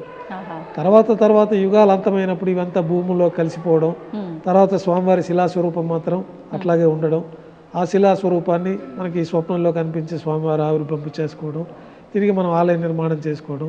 ఈ కలియుగం ప్రారంభంలో కూడా 3-4 శతాబ్దాల తర్వాత, అంతకుముందు ఆది మానవులుగా మనకి జ్ఞానం ఏమి ఉండదు. తర్వాత కొంతకాలం జరిగినాక మనం మానవ స్వరూపం పూర్తిగా రావడము, తర్వాత యోగ దృష్టితోటి పెద్దల ద్వారా, ఋషుల ద్వారా, గురువుల ద్వారా మనకి కొన్ని విషయాలు, ఈ పంచాంగ విషయాలు వారికి యోగ దృష్టితో ఇవన్నీ గతంలో జరిగినవన్నీ వాళ్ళు తెలుసుకోవడము, వాళ్ళందరూ గ్రంథాల రూపంలో మనకు అందించడము, మనం దాన్ని పరిశీలించి ఇవి పాత జరిగిన విషయాలని మనం తెలుసుకోవడం జరుగుతుంది. ఆ విధంగా కలియుగంలో స్వామివారికి 3-4 శతాబ్దాల నుంచి ఆలయ నిర్మాణం జరిగింది. గోపీనాథ్ దీక్షితుల వారు కనుగొన్నప్పుడు చిన్న పందిరి ఆచ్ఛాదనగా ఏర్పాటు చేసి స్వామివారిని ప్రతిష్ఠించడం, తర్వాత రాజులకంతా స్వప్నంలో కనపడడం, వారికి కోరికలు తీరిన తర్వాత ఇక్కడ వచ్చి దర్శించుకోవడం, దేవాలయం నిర్మాణం చేయించడం, తర్వాత భక్తులందరూ కూడా ఆభరణాలు చేయించడం, ఇవన్నీ దశల వారీగా వచ్చి ఇప్పుడు మనం 14వ శతాబ్దం వరకు జరిగిన నిర్మాణాన్ని మనం దర్శించుకుంటూ ఉన్నాం. 14వ శతాబ్దం తర్వాత ఈ 4 మాడ వీధులంతా కూడా విస్తరణ అయింది లేటెస్ట్గా. దానికి ముందు ఈ చుట్టుపక్కలంతా కూడా నివాస గృహాలు ఉండేవి. ఆ నివాస గృహాలన్నీ కూడా భక్తుల కోసం అని చెప్పి వారందరికీ దూరంగా బాలాజీ నగర్లో ఇవ్వడము, ఇక్కడంతా కూడా విశాలంగా ఏర్పాటు చేసి బ్రహ్మోత్సవాల్లో మిగతా సమయాల్లో భక్తులందరూ కూడా 4 వీధుల్లో ఉత్సవం తిలకించే విధంగా ఏర్పాట్లన్నీ అవన్నీ కూడా మనకి రూపాంతరం చెంది ఇప్పుడు ఇట్లా మనం దర్శించుకుంటూ ఉన్నాం తిరుమల ఆలయంలో. ఇప్పుడు ముడుపు విశేషం గురించి చెప్పారు గురుగారు. కొంతమంది భక్తులు వాళ్ళ కామ్యం ప్రకారం ముడుపు కట్టి కోరిక నెరవేరినప్పటికీ ముడుపుని ఆలస్యం గనక చేస్తే స్వామి శిక్షిస్తాడా? మాకే అంటే ఏదైనా ఇబ్బంది వచ్చిందంటే ముడుపు చెల్లించడం మేము ఆలస్యం చేశాము, స్వామి మాకు ఈ రకంగా ఇబ్బంది కలిగించాడు అని చెప్పి భావిస్తూ ఉంటారు. నిజంగా స్వామి అలా ఇబ్బంది పెడుతుంటాడా? ఇబ్బంది పెట్టరు, వారికే అనిపిస్తుంది. మనకు ముడుపు చెల్లించడం అనుకున్నాము మనము, ఇది లేట్ అయింది కాబట్టి స్వామివారి మీద విశ్వాసం సన్నగిలినట్టే కదా. స్వామివారిని సదా శరణ కోరి నువ్వే దిక్కని మనము ముడుపు కట్టిన తర్వాత అది నెరవేర్చుకోవాలి. నెరవేర్చుకునే అవకాశం వాళ్ళకి కలగనప్పుడు దానికి మళ్ళీ కొంత అదనంగా వేసుకొని వాళ్ళు తిరుమలకు వచ్చి స్వామివారికి ముడుపులు నెరవేర్చుకొని వారికి పరిపూర్ణమైన శుభాలు పొందుతూ ఉంటారు. ఇప్పుడు చాలామంది ఈ మధ్య కాలంలో కొన్ని వాళ్ళ కామ్యాల ప్రకారంగా నోములు వ్రతాలలో భాగంగా సప్త శనివార వ్రతం అని చెప్పి చేస్తూ ఉన్నారు. నిజంగా ఇది స్వామివారి విశేషంగా ఉందా ఈ వ్రతం అనేది? అంటే ఇది భక్తుల విశ్వాసంతో ఆచరించడమే. సత్యనారాయణ స్వామి వ్రతము అనేది ఆ విధంగా వెంకటేశ్వర స్వామికి ప్రత్యేకంగా వ్రతం అనేది ఇటీవల కాలంలో కొంతమంది దాన్ని ఆచరించడము, దానివల్ల సత్ఫలితాలు స్వామివారి అనుగ్రహం కలగడము, ఏ రూపంలో అయినా స్వామివారిని శరణాగతి పొందడమే ప్రధానంగా మనకి ఆగమ శాస్త్రంలో చెప్పింది. ఆ శరణాగతి రకరకాల రూపాల్లో స్వామివారిని సేవించుకుంటూ ఉంటారు. ఇట్లాగైతే ఈ వ్రతాన్ని ఒకటి ఏర్పాటు చేసిన దానివల్ల నియమనిష్టలతోటి మామూలు రోజుల కంటే ఇంకా భక్తి శ్రద్ధలతోటి ఆ యొక్క దీక్ష తీసుకొని వాళ్ళు సప్త శనివారాలను కొంతమంది మండలం రోజు స్వామివారిని ఆరాధించుకుంటూ గోవిందమాలని వేసుకునే ఇది కూడా ఇటీవల ప్రారంభమైంది. గోవిందమాల కూడా వేసుకుని వైకుంఠ ఏకాదశికి పూర్తయ్యే విధంగా కొంతమంది భక్తులు తమిళనాడు ఆ ప్రాంతాల్లో అంతా కూడా తిరుమల శనివారాలు అని చెప్పి ఈ శ్రవణ మాసంలో ఈ తిరుమల శనివారాల్లో స్వామివారు ఇక్కడ ఆవిర్భవించారు కాబట్టి ఆ మాసానికే ప్రత్యేకంగా తిరుమల శనివారాలు అని చెప్పి వాళ్ళు ఆ 4 శనివారాలు లక్షలాది మంది భక్తులు తమిళనాడు నుంచి నడుచుకొని వస్తారు. పసుపు బట్టలు ధరించి చెప్పులు లేకుండా 100 కిలోమీటర్ల నడక మార్గంలో వచ్చి స్వామివారిని దర్శించుకుంటారు. అట్లాగే గోవిందమాల వేసుకొని కొంతమంది ఆ రకంగా భక్తులు శ్రద్ధాభక్తులతో స్వామివారిని శరణాగతి పొందుతారు. ఈ తిరుమల శనివారాలు అని చెప్పి ఇటీవల కాలంలో ఈ యొక్క విధానంలో కూడా స్వామివారి అనుగ్రహాన్ని పొందుతూ ఉన్నారు. తిరుమల శనివారాలు ఇటీవల వచ్చింది. అది మిగతా వ్రతాలు అన్ని విధంగానే ఈ వారం రోజులు ప్రతి శనివారము భక్తి శ్రద్ధలతో పిండి దీపాలు వెలిగించుకోవడము, గోవిందనామాలు అష్టోత్తర శతనామావళితో అర్చన చేసుకోవడము, ఇవన్నీ లేని వాళ్ళు కూడా ఆ గోవిందనామావళి ఉన్నది కదా శ్రీనివాస గోవింద అని, ఆ గోవిందనామాలతోటి స్వామివారిని స్మరించుకోవడము, వాళ్ళు పుష్పంతో ఆరాధన చేసుకోవడము, తర్వాత పండు నైవేద్యంగా పెట్టడం, ఇంకా కొంత భక్తి శ్రద్ధలతో చేసేవాళ్ళు విశేషంగా అన్నప్రసాదాలు కూడా తయారు చేసి స్వామివారికి నైవేద్యంగా సమర్పించుకోవడం.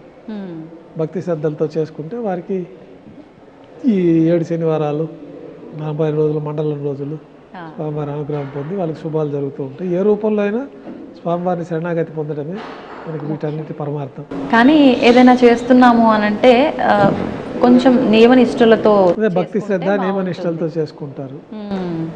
గురువుగారు, ఇప్పుడు ముడుపుల గురించి మాట్లాడుకున్నాము, మొక్కుల గురించి మాట్లాడుకున్నాం. కొంతమంది ఈ మొక్కులు మర్చిపోతుంటారు. ఏదో ఆపద వచ్చిందని చెప్పి మొక్కుకుంటారు. ఆపద తీరిన వెంటనే అంటే మర్చిపోవాలని కాకపోయినా ఏదో రకంగా మర్చిపోతూ ఉంటారు. కొన్నిసార్లు స్వామి కలలో వచ్చి చెప్తాడు అని అంటుంటారు. కొన్నిసార్లు ఎవరి రూపంలో వచ్చి ఒక హింట్ ఇస్తుంటాడు అంటారు. అది ఎంతవరకు వాస్తవం అంటారు? వాస్తవంగానే జరుగుతుంది. చాలా మంది భక్తులకు అనుభవాలు అయ్యి ఉంటాయి. అవి వారు ముడుపు ఏదో చెల్లిస్తామనుకొని వాడు మొక్కుదలు చెల్లించుకోవడంలో ఆలస్యం అవడము, తర్వాత స్వామివారికి ఏదో ఒక రూపంలో వారికి ఈ ముడుపు చెల్లించలేదు కాబట్టి కొంచెం వారికి సమయం సరిగ్గా ఉండకపోవడము, కొన్ని ఉపద్రవాలు ఎదుర్కోవడము, స్వామివారికి ముడుపు మర్చిపోయాం కాబట్టి నిర్లక్ష్యం చేసినట్టే కదా. అవును. దానికి మళ్ళీ ప్రతిగా వాళ్ళు కొంత వచ్చి స్వామివారి అనుగ్రహం చేత ఆ ముడుపు చెల్లించుకుంటే మళ్ళీ సకల శుభాలు కలగడం అన్నీ జరుగుతూ ఉంటాయి. ఇప్పుడు అంటే నిలువు దోపిడీ అంటుంటారు. ఏదైనా మొక్కుకుంటే స్వామికి మనం మర్చిపోయి ఎప్పటికీ ఆ మొక్కు చెల్లించకపోతే స్వామివారే అలా కొన్నిసార్లు ఏదో రూపంలో దాన్ని తీసుకుంటాడు అంటుంటారు. లేదు కొన్నిసార్లు మనం నిలువు దోపిడీ ఇస్తాము అని చెప్పి ఎవరైనా వాళ్ళ కామ్యం ప్రకారంగా మొక్కుకుంటే, ఆపదలో మొక్కుకుంటే వాళ్ళ ఒంటి మీద ఉన్న ఆ సమయంలో ఉన్న ప్రతి ఒక్క ఆభరణము ఇవ్వాల్సిందేనా? అసలు నిలువు దోపిడీ విధానం ఏంటి గురుగారు? అంటే వాళ్ళు ప్రార్థన చేసి వాళ్ళ యొక్క కష్టం తీవ్రతను బట్టి వాళ్ళు మొక్కుకుంటారు. సాధారణంగా నిలువు దోపిడీ అనేది అందరూ చేసుకోరు. బాగా తీవ్రమైన ఇబ్బందులు ఉన్నప్పుడు ఇంకా స్వామివారే రక్షణ శరణాగతి, ఇంకా వేరే మార్గం లేదు, ఆయన కాపాడకపోతే ఈ పరిస్థితుల్లో నుంచి గట్టి ఎక్కలేమన్న భావన ఉన్నప్పుడు కొంతమంది నిలువు దోపిడీ అనే మొక్కుకుంటారు. ఆ సమయంలో వారి ఒంటిపైన ఏమేమి ఉన్నాయో నగలు, ఆభరణాలు మొక్కినప్పుడు ఆభరణాలు మాత్రం వాటిని స్వామివారికి సమర్పించుకోవడంతో ఈ నిలువు దోపిడీ అనే మొక్కుదల పూర్తి అవుతుంది. అట్లాంటప్పుడు మాంగళ్యం కూడా వాడికి ఆ సదాసమం ఉంటుంది. వాళ్ళకి పెళ్లి అయిన వాళ్ళకి, పెళ్లి కాని వాళ్ళకి ఏముందో అది వేసుకుంటారు, చైన్లు, ఉంగరాలు. పెళ్లి అయిన వాళ్ళకి మాంగళ్యం కూడా ఉంటుంది. మాంగళ్యం కూడా స్వామివారికి సమర్పించుకుంటారు మెట్టెలతో సహా. ఇక్కడ వచ్చేసి శ్రీవారి దర్శనం చేసుకొని తర్వాత హుండీ దగ్గరికి వచ్చి నరసింహస్వామి దగ్గర వాళ్ళు కొత్త మాంగళ్యాన్ని ధరింపజేసుకొని ఈ పాత మాంగళ్యాన్ని తీసి మిగతా నగలతో కలిపి హుండీలో సమర్పించుకోవడం అనే పద్ధతి ఈరోజు కూడా భక్తులు ఆచరిస్తూ ఉంటారు. ఈ మధ్యకాలంలో నాకు తెలిసిన వారు ఒకరు ఈ నిలువు దోపిడీ విషయం గురించి నాతో ఒకటి షేర్ చేసుకున్నారు గురుగారు. వాళ్ళు మొక్కినప్పుడు వాళ్ళకు కాలికున్న మెట్టెలు ఒక వరుసల్లాగా ఉన్నాయంట. అది తెలియకుండానే ఎక్కడో ఇరిగి సగం మెట్టె పోయింది. ఇప్పుడు నేను మొక్కినప్పుడు పూర్తి మెట్టె ఉంది, తర్వాత ఇప్పుడు సగమే ఉంది, మరి నేను దీని బదులు కొత్త మెట్టె తీసుకొని వేయాలా, లేకపోతే ఇంతవరకే ఉంది కాబట్టి ఇంతవరకే వేయాలా అనేది నన్ను ఒక సందేహం అడిగారు. అంతవరకే ఉండేది అంతవరకే వేయచ్చు, మన శరీరం పైన ఉండేదే వేస్తాం కాబట్టి వేస్తాము. అట్లా వాళ్ళకి అది మిస్ అయిపోయింది, ఎక్కడో పోయింది, ఇరిగిపోయి కనపడలేదు అనిపించినప్పుడు దానికి సమానంగా ఏదన్నా మరొక మెట్టెలు తీసుకొని ఆ ద్రవ్యానికి సమానంగా వేసుకోవడం అనేది కూడా చేసుకోవచ్చు. గురుగారు, భక్తులు ఎన్నెన్నో అనుభవాలని స్వామివారు స్వయాన మాకు ఏదో ఒక రూపంలో కనిపించారని, కళలో వినిపించారు అని చెప్తూ ఉంటారు. మరి అంటే భక్తులు భక్తితో ఉన్నందుకే అంత వాళ్ళపైన అనుగ్రహం చూపిస్తారు. మీరు నిత్యము స్వామివారి సన్నిధిలోనే ఉంటూ ఉంటారు, వారి సేవల్లోనే మునిగిపోతూ ఉంటారు. మరి మీకు స్వామివారితో ఏమైనా అనుభవాలు జరిగాయా ఇప్పటి వరకు? మాకు ఆయన సేవ లభించడమే చెప్పలేని దివ్యానుభూతి. ఇన్ని 100 కోట్ల జనాభాలో పరిమితంగా మా యొక్క 4 కుటుంబాల్లో సుమారు 35-40 మందికి మాత్రమే అనునిత్యం స్వామివారికి ఒక పసిపిల్లవారికి చేసుకున్న విధంగా సేవ చేసుకునే భాగ్యం లభించడమే ఇంతకు మించిన భాగ్యం అయితే ఇంకా ఎవరికి ఉండదు. మనం కూడా ఊహించిన భాగ్యం అది. అటువంటి సేవా భాగ్యం మనకు లభించడమే మాకు తీవ్రమైన అనుభూతి. ఈ అనుభూతి మాటల్లో మనం చెప్పుకోలేము. మొదటగా మన పెద్దవాళ్ళ ద్వారా నుంచి మన దేవాలయంలో చిన్నప్పటి నుంచి వాళ్ళతో పాటు వస్తూ ఉంటాము. ఈ విధి విధానాలు, ఆగమ శాస్త్రాలు అభ్యసించడము, ఇక్కడ సాంప్రదాయాన్ని నేర్చుకోవడము. తర్వాత మనకి ఆగమం పూర్తి అయిపోయిన తర్వాత పాదసేవ అని మొట్టమొదటి కార్యక్రమం ఉంటుంది. ఆ పాదసేవతోటి నాకు మీరు సంతానంగా ప్రసాదించిన ఈ పుత్రుడిని కూడా మీ యొక్క సేవకి అంకితం చేస్తున్నాము అనే భావంతో ఆ పాదసేవ అనే కార్యక్రమం మన పెద్దవాళ్ళ ద్వారా జరుగుతుంది. ఎన్ని సంవత్సరాల వయసు? 17 సంవత్సరాల తర్వాత.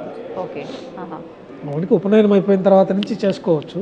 అయితే మనకి వేద విద్యను అభ్యసించడానికి ఇప్పుడు కాబట్టి కొంచెం 16-17 ఏళ్ళు.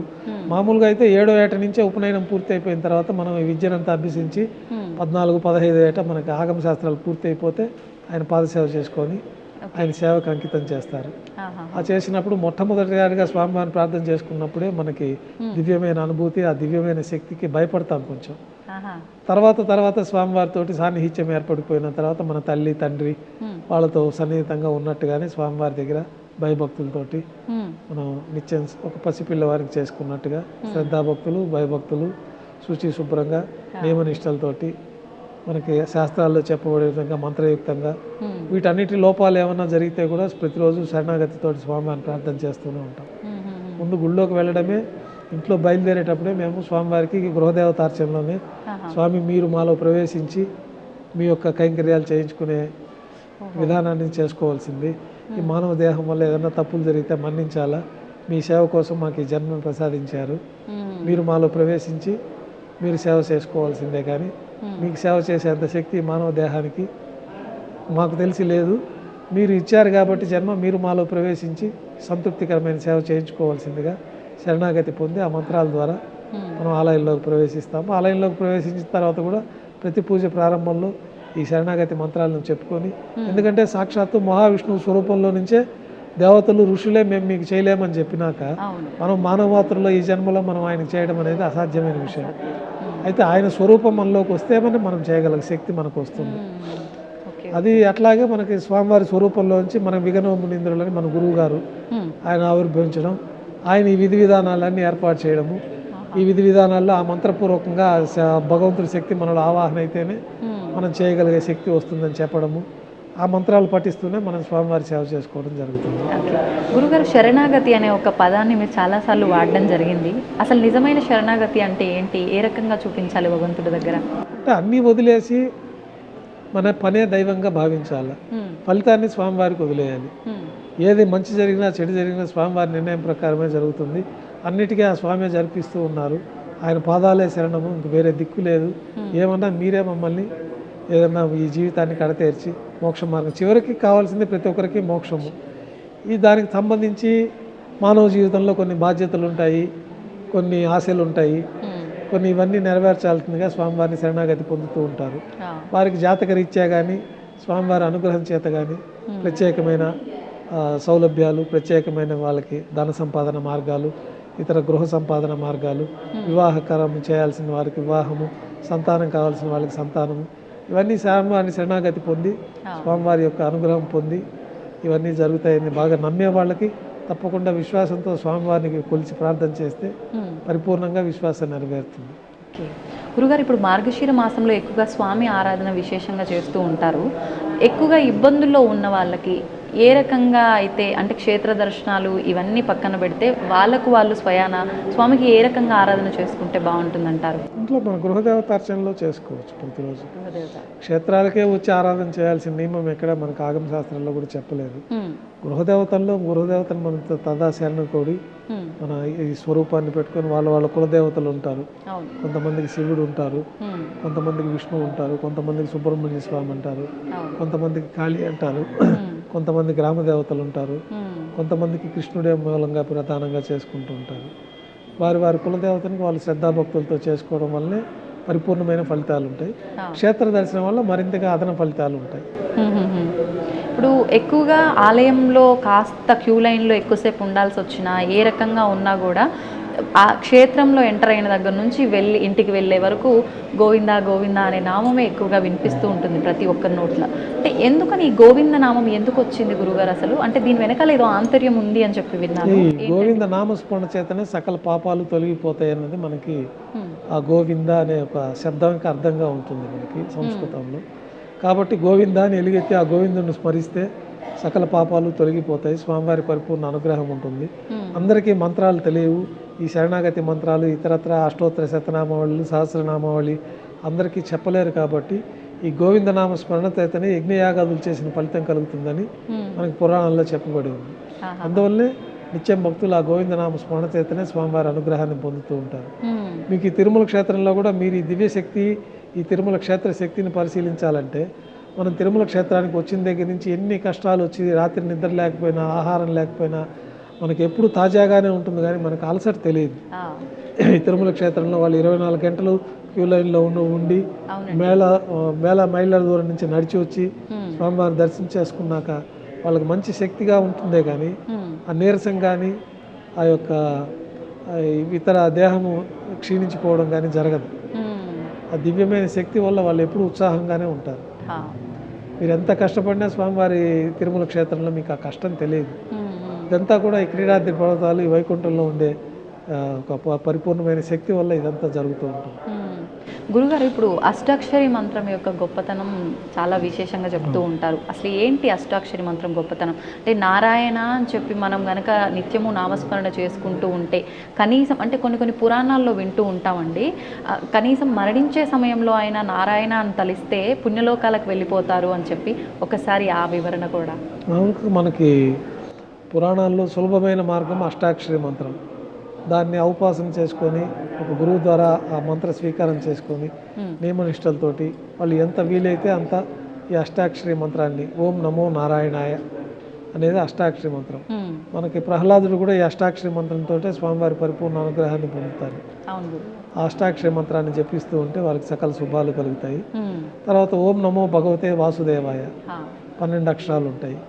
ఈ యొక్క ద్వాదశ నామావళితో కూడా స్వామివారికి పరిపూర్ణ అనుగ్రహం ఉంటుంది. ఈ రెండు ఎట్లాంటి ఆగమశాస్త్ర మంత్రాలు తెలియకపోయినా ఈ యొక్క ఓం నమో నారాయణాయ నమః పాద్యం సమర్పయామి, ఓం నమో నారాయణాయ నమః అర్ఘ్యం సమర్పయామి, ఓం నమో నారాయణాయ నమః ఆచమనీయం సమర్పయామి అని మనము ఫలం నివేదన, మనం పూజలు నిత్యం ఇంట్లో చేసుకునే పూజల్లో కూడా మంత్రాలు ఏవి తెలియకపోయినా ఈ అష్టాక్షరి మంత్రం స్వామివారికి ఉపచారాలు, స్వామివారి ఆరాధన చేసుకుంటే పరిపూర్ణమైన ఫలితాలు ఉంటాయి.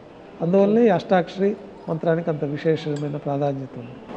ఇప్పుడు మీరు చెప్పిన అంటే అష్టాక్షరి మంత్రమైనా లేదంటే ఓం నమో భగవతే వాసుదేవాయ అని చెప్పి ఈ 2 మంత్రాలు ఏదైనా అంటే గురువు ఉపదేశం ఉంటేనే చెప్పుకోవాలంటారా గురుగారు? లేదంటే జనరల్గా గురువు ఉపదేశం తీసుకొని ఒక దగ్గర నుంచి తీసుకుంటే వాళ్ళకి ఆ దీక్షగా చేసుకోవడానికి అవకాశం ఉంటుంది.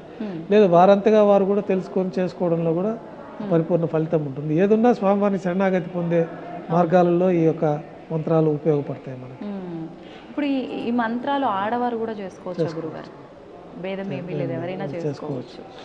ఆ మహిళా ముట్టు అట్లాంటి సమయాలు తప్పనించి మిగతా సమయాలలో స్వామివారి ఆరాధన చేసుకునే సమయాలలో అంతా కూడా అష్టాక్షరి మంత్ర పారాయణం చేసుకోవచ్చు. ఓకే. స్వామివారి విషయానికి వస్తే స్వామివారికి విశేషంగా భక్తులు భక్తితో ఉపవాసం ఉండాలి అంటే ఏకాదశి ఉపవాసం ఎక్కువగా ఉంటారు. అసలు ఈ ఏకాదశి ఉపవాసం వివరణ ఏంటి గురుగారు? అంటే మనకి 24 ఏకాదశులు ఉంటాయి సంవత్సరంలో. 12 కృష్ణపక్షంలో వస్తాయి, 12 శుక్లపక్షంలో వస్తాయి. మామూలుగా అయితే ఏకాదశి రోజు పూర్తిగా ఉపవాసం ఉంది స్వామివారి నామస్మరణ చేతనే ఆ రోజంతా గడపాలి. రాత్రి నిద్ర కూడా లేకుండా స్వామివారి నామస్మరణ చేతనే ఉండాలి. అంటే జాగ్రత్త ఏకాదశి ఉండి ద్వాదశి రోజు ఉదయాన్నే సూర్యోదయ పూర్వం పుష్కరంలో కానీ, నదిలో కానీ, సముద్రంలో కానీ లేదా ఇంట్లో అయినా పరిశుభ్రంగా స్నానం చేసి తర్వాత స్వామివారిని దర్శించుకొని ప్రసాద స్వీకరణతో సూర్యోదయానికి ముందే ఆహారం స్వీకరించేయాలి. అప్పుడే ఏకాదశి వ్రతం అనేది పూర్తి అవుతుంది. 24 ఏకాదశులు ఉంటాయి. 24 ఏకాదశి వ్రత ఫలితాలు ఈ విధంగా చెప్పబడి ఉంది.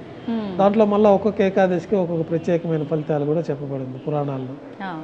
కాబట్టి 24 ఏకాదశులు చేయలేని వాళ్ళు వైకుంఠ ఏకాదశి పర్వదినం రోజున ఆ రోజు జాగారం ఉండడము, వైకుంఠ ఏకాదశి పర్వదినం రోజున స్వామివారికి ఉపవాసం ఉండి మరుసటి రోజు ద్వాదశి రోజున ఈ యొక్క దీక్ష విరమణ చేయడం అనేది జరుగుతూ ఉంటుంది.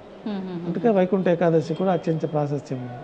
మిగతా ఏకాదశుల్లో ఉండలేని వాళ్ళు కూడా ఈ వైకుంఠ ఏకాదశి రోజున స్వామివారిని దర్శించుకొని ద్వాదశి పర్వదినం రోజున కూడా దర్శించుకోవడము, నామస్మరణ ఇవన్నీ ఎక్కువ మనం ఇంట్లో అంత నియమ నిష్టలతో చేయలేం కాబట్టి ఏకాదశి రోజు స్వామివారి దర్శనం చేసుకొని ద్వాదశి రోజున దీక్ష విరమణ చేయడం అనేది చేసుకుంటూ ఉంటారు.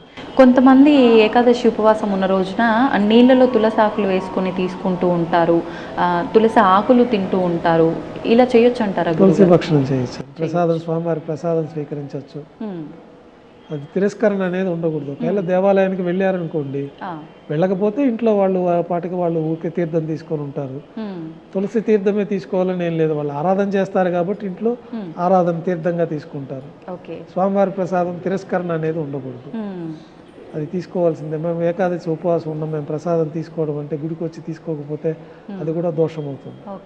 కాబట్టి గుడికి వచ్చారంటే ప్రసాదం తీసుకోవడమే, స్వామివారే పిలిపించుకున్నట్టు గుడికి వెళ్ళారు. ఉపవాసంలో ఉన్నప్పటికీ తీర్థ ప్రసాదాలు స్వీకరించాలి. తీర్థం అంటే మనం ఆ తీర్థం తీసుకుంటాం, ఆ అన్న ప్రసాదాలు మనం వండుకొని ఆ ప్రసాదం తీసుకోకుండా ఉపవాసం ఉండి దేవుడికి కూడా మనం ఆ రోజు ఏదో ప్రసాద నైవేద్యం పెట్టి అది పిల్లలు వాళ్ళు స్వీకరిస్తారే కానీ మన అన్న ప్రసాదాలు మనం తీసుకోవాలి, తీర్థం స్వీకరణ చేయొచ్చు. ఇప్పుడు స్వామికి తులసి పత్రాన్ని పూజలో మనం ఎక్కువ విశిష్టం. విష్ణు దేవాలయాల్లో తులసి అర్చన విశేషం. అంటే ఇంట్లో పూజ చేస్తున్న తులసి మొక్క పత్రాలు కూడా స్వామికి పూజ చేయొచ్చా గురుగారు? ఏం పర్వాలేదు. అంటే చాలా మంది పూజ చేస్తున్నాం కాబట్టి ఆ చెట్టువి పత్రాలు తెంపకూడదు, స్వామికి పూజ చేయకూడదు అంటుంటారు. దొరకనప్పుడు మనం ఇంట్లో తులసి, అందుకే ఇంట్లో తులసి మొక్క పెట్టుకొని ఆరాధన చేసుకుంటూ మనం తులసి లభ్యం కానప్పుడు ఆ తులసి దళం తీసుకొని శుద్ధి కావడానికే తులసి, ఆ తులసి వేస్తే స్వామివారు దేనికి లొంగరు, ఒక తులసి పత్రానికి లొంగిపోతారు. మనకి కృష్ణ అవతారంలో మనకు తులాభారంలో తెలుస్తుంది. బంగారు ఆభరణాలు ఎన్ని వేసినా స్వామివారు లొంగరు, ఒక తులసి దళం వేస్తే స్వామివారు ఆ బరువుకు లొంగిపోతారు. అంత ప్రాశస్త్యం విష్ణు దేవాలయాల్లో తులసికి ఉన్నది కాబట్టి మనం ప్రతి ఒక్క పదార్థాన్ని తులసి వేయంగానే ఆ తులసి శుద్ధితో శుద్ధి అయిపోతుంది, అత్యంత పవిత్రమైపోతుంది. మేము కూడా ప్రసాదాలు నైవేద్యం పెట్టేటప్పుడు మంత్రయుక్తంగా ఆ పదార్థాలపైన తులసితోటి ప్రోక్షణ చేసి తులసి పత్రాన్ని అందులో వేసి తర్వాతనే స్వామివారికి నైవేద్యంగా సమర్పిస్తాం. అంటే దీన్ని బట్టి ప్రతి ఒక్కరూ అర్థం చేసుకోవాల్సింది స్వామికి ఆడంబరాలు కాదు, భక్తి ప్రాధాన్యము అని. భక్తే స్వామి ముక్తికి మార్గం భక్తే. గురుగారు, భగవంతుణ్ణి అంటే భక్తితో నమస్కరిస్తాము, ఓకే, అంటే మనసులో స్మరించుకునే వాళ్ళు కొంతమంది ఉంటారు, రకరకాలుగా నామరూపంలో ఏదో. అసలు ఫస్ట్ భగవంతుడి ముందు నమస్కరించేటప్పుడు రెండు చేతులు మనకు అంటే ఏ పొజిషన్లో ఉంటే కరెక్ట్ నమస్కారం కిందకు వస్తుంది? అంటే హృదయం పొజిషన్లో ఉన్నప్పుడు ఒక నమస్కారం ఉంటుంది. శరణాగతి పొందినప్పుడు చేతులు పైకెత్తి నువ్వే దిక్కు స్వామి అని, ఆపదముఖుడు అనాథరక్షక గోవింద అనే స్మరణ చేసి మొత్తం పైకి లేపేసి ఆ శరణాగతితోటి ఆ నమస్కారం చేసుకోవడం, హృదయపూర్వకంగా నమస్కారం చేసుకోవడం, హృదయాల నుంచి హృదయం దగ్గరకు ఉంటుంది. సంతోషం గురుగారు, నిజంగా ఎంత ఆనందంగా ఉందంటే అసలు మాటల్లో వివరించలేను, నా కళ్ళల్లో మీకు అర్థం అవుతుందని అనుకుంటున్నాను. అంటే స్వామివారి గురించిన విశేషాలు, స్వామివారి సేవలో ప్రధాన అర్చకులుగా ఉన్న మీ మాటల రూపంలో నేను స్వామివారి గురించి విషయాలన్నీ తెలుసుకున్నందుకు నిజంగా నా జన్మ ధన్యమైపోయిందని అనిపిస్తోంది. సంతోషం గురుగారు, ధన్యవాదాలు, చక్కగా వివరించారు విషయాలన్నీ కూడా. అంతా కూడా స్వామివారు ఈ విధంగా భక్తులందరికీ మీ ద్వారా చెప్పించాలంటే నేను ఆయన ఆజ్ఞ లేనిదే మనం ఏమీ చెప్పే అవకాశం ఉండదు, మనం ఇట్లా కలిసే అవకాశం కూడా ఉండదు. భగవంతుడే భక్తులందరికీ ఈ రూపేణ మంచి విషయాలు తెలియచెప్పాలనుకుంటున్నారు కాబట్టి ఈ యొక్క కార్యక్రమం ఏర్పాటు చేయడం జరిగింది. భక్తులందరూ కూడా స్వామివారిని సదా ప్రార్థిస్తూ స్వామివారి పరిపూర్ణ అనుగ్రహం చేత సకల శుభాలు పొంది శ్రీవారి ఆశీస్సులు ఎల్లవేళ భక్తులందరిపైన ఉండాలని చెప్పి సదా మేము కూడా శ్రీవారి ఆలయంలో ప్రార్థనలు పూజలు చేస్తూ ఉంటాము. లోకా సమస్త సుఖినో భవంతు. ధన్యవాదాలు గురుగారు. నమో వెంకటేశాయ. Govinda. And for more videos, Please subscribe to iDream. Please subscribe to iDream. Please subscribe iDream. And please subscribe to iDream. For more videos, subscribe to iDream. please like, share and subscribe to the channel. Congratulations, iDream. Subscribe to iDream. Subscribe to iDream. So subscribe to iDream Media. iDream ki iDream team andarki huge congratulations. Please subscribe iDream Media. Please subscribe to iDream. Subscribe iDream. Please subscribe to iDream. iDream అంటే నా కళల channel subscribe చేసుకున్న నోరు తిరుగుతలేదు, మీరైతే గంట గుర్తు కొట్టండి. For more such videos, please subscribe to iDream. Subscribe to iDream. Please subscribe to iDream. Please subscribe iDream Media. Please do subscribe to iDream. Please subscribe to iDream Media. For best entertainment and information, please subscribe iDream. And don't forget to subscribe to iDream.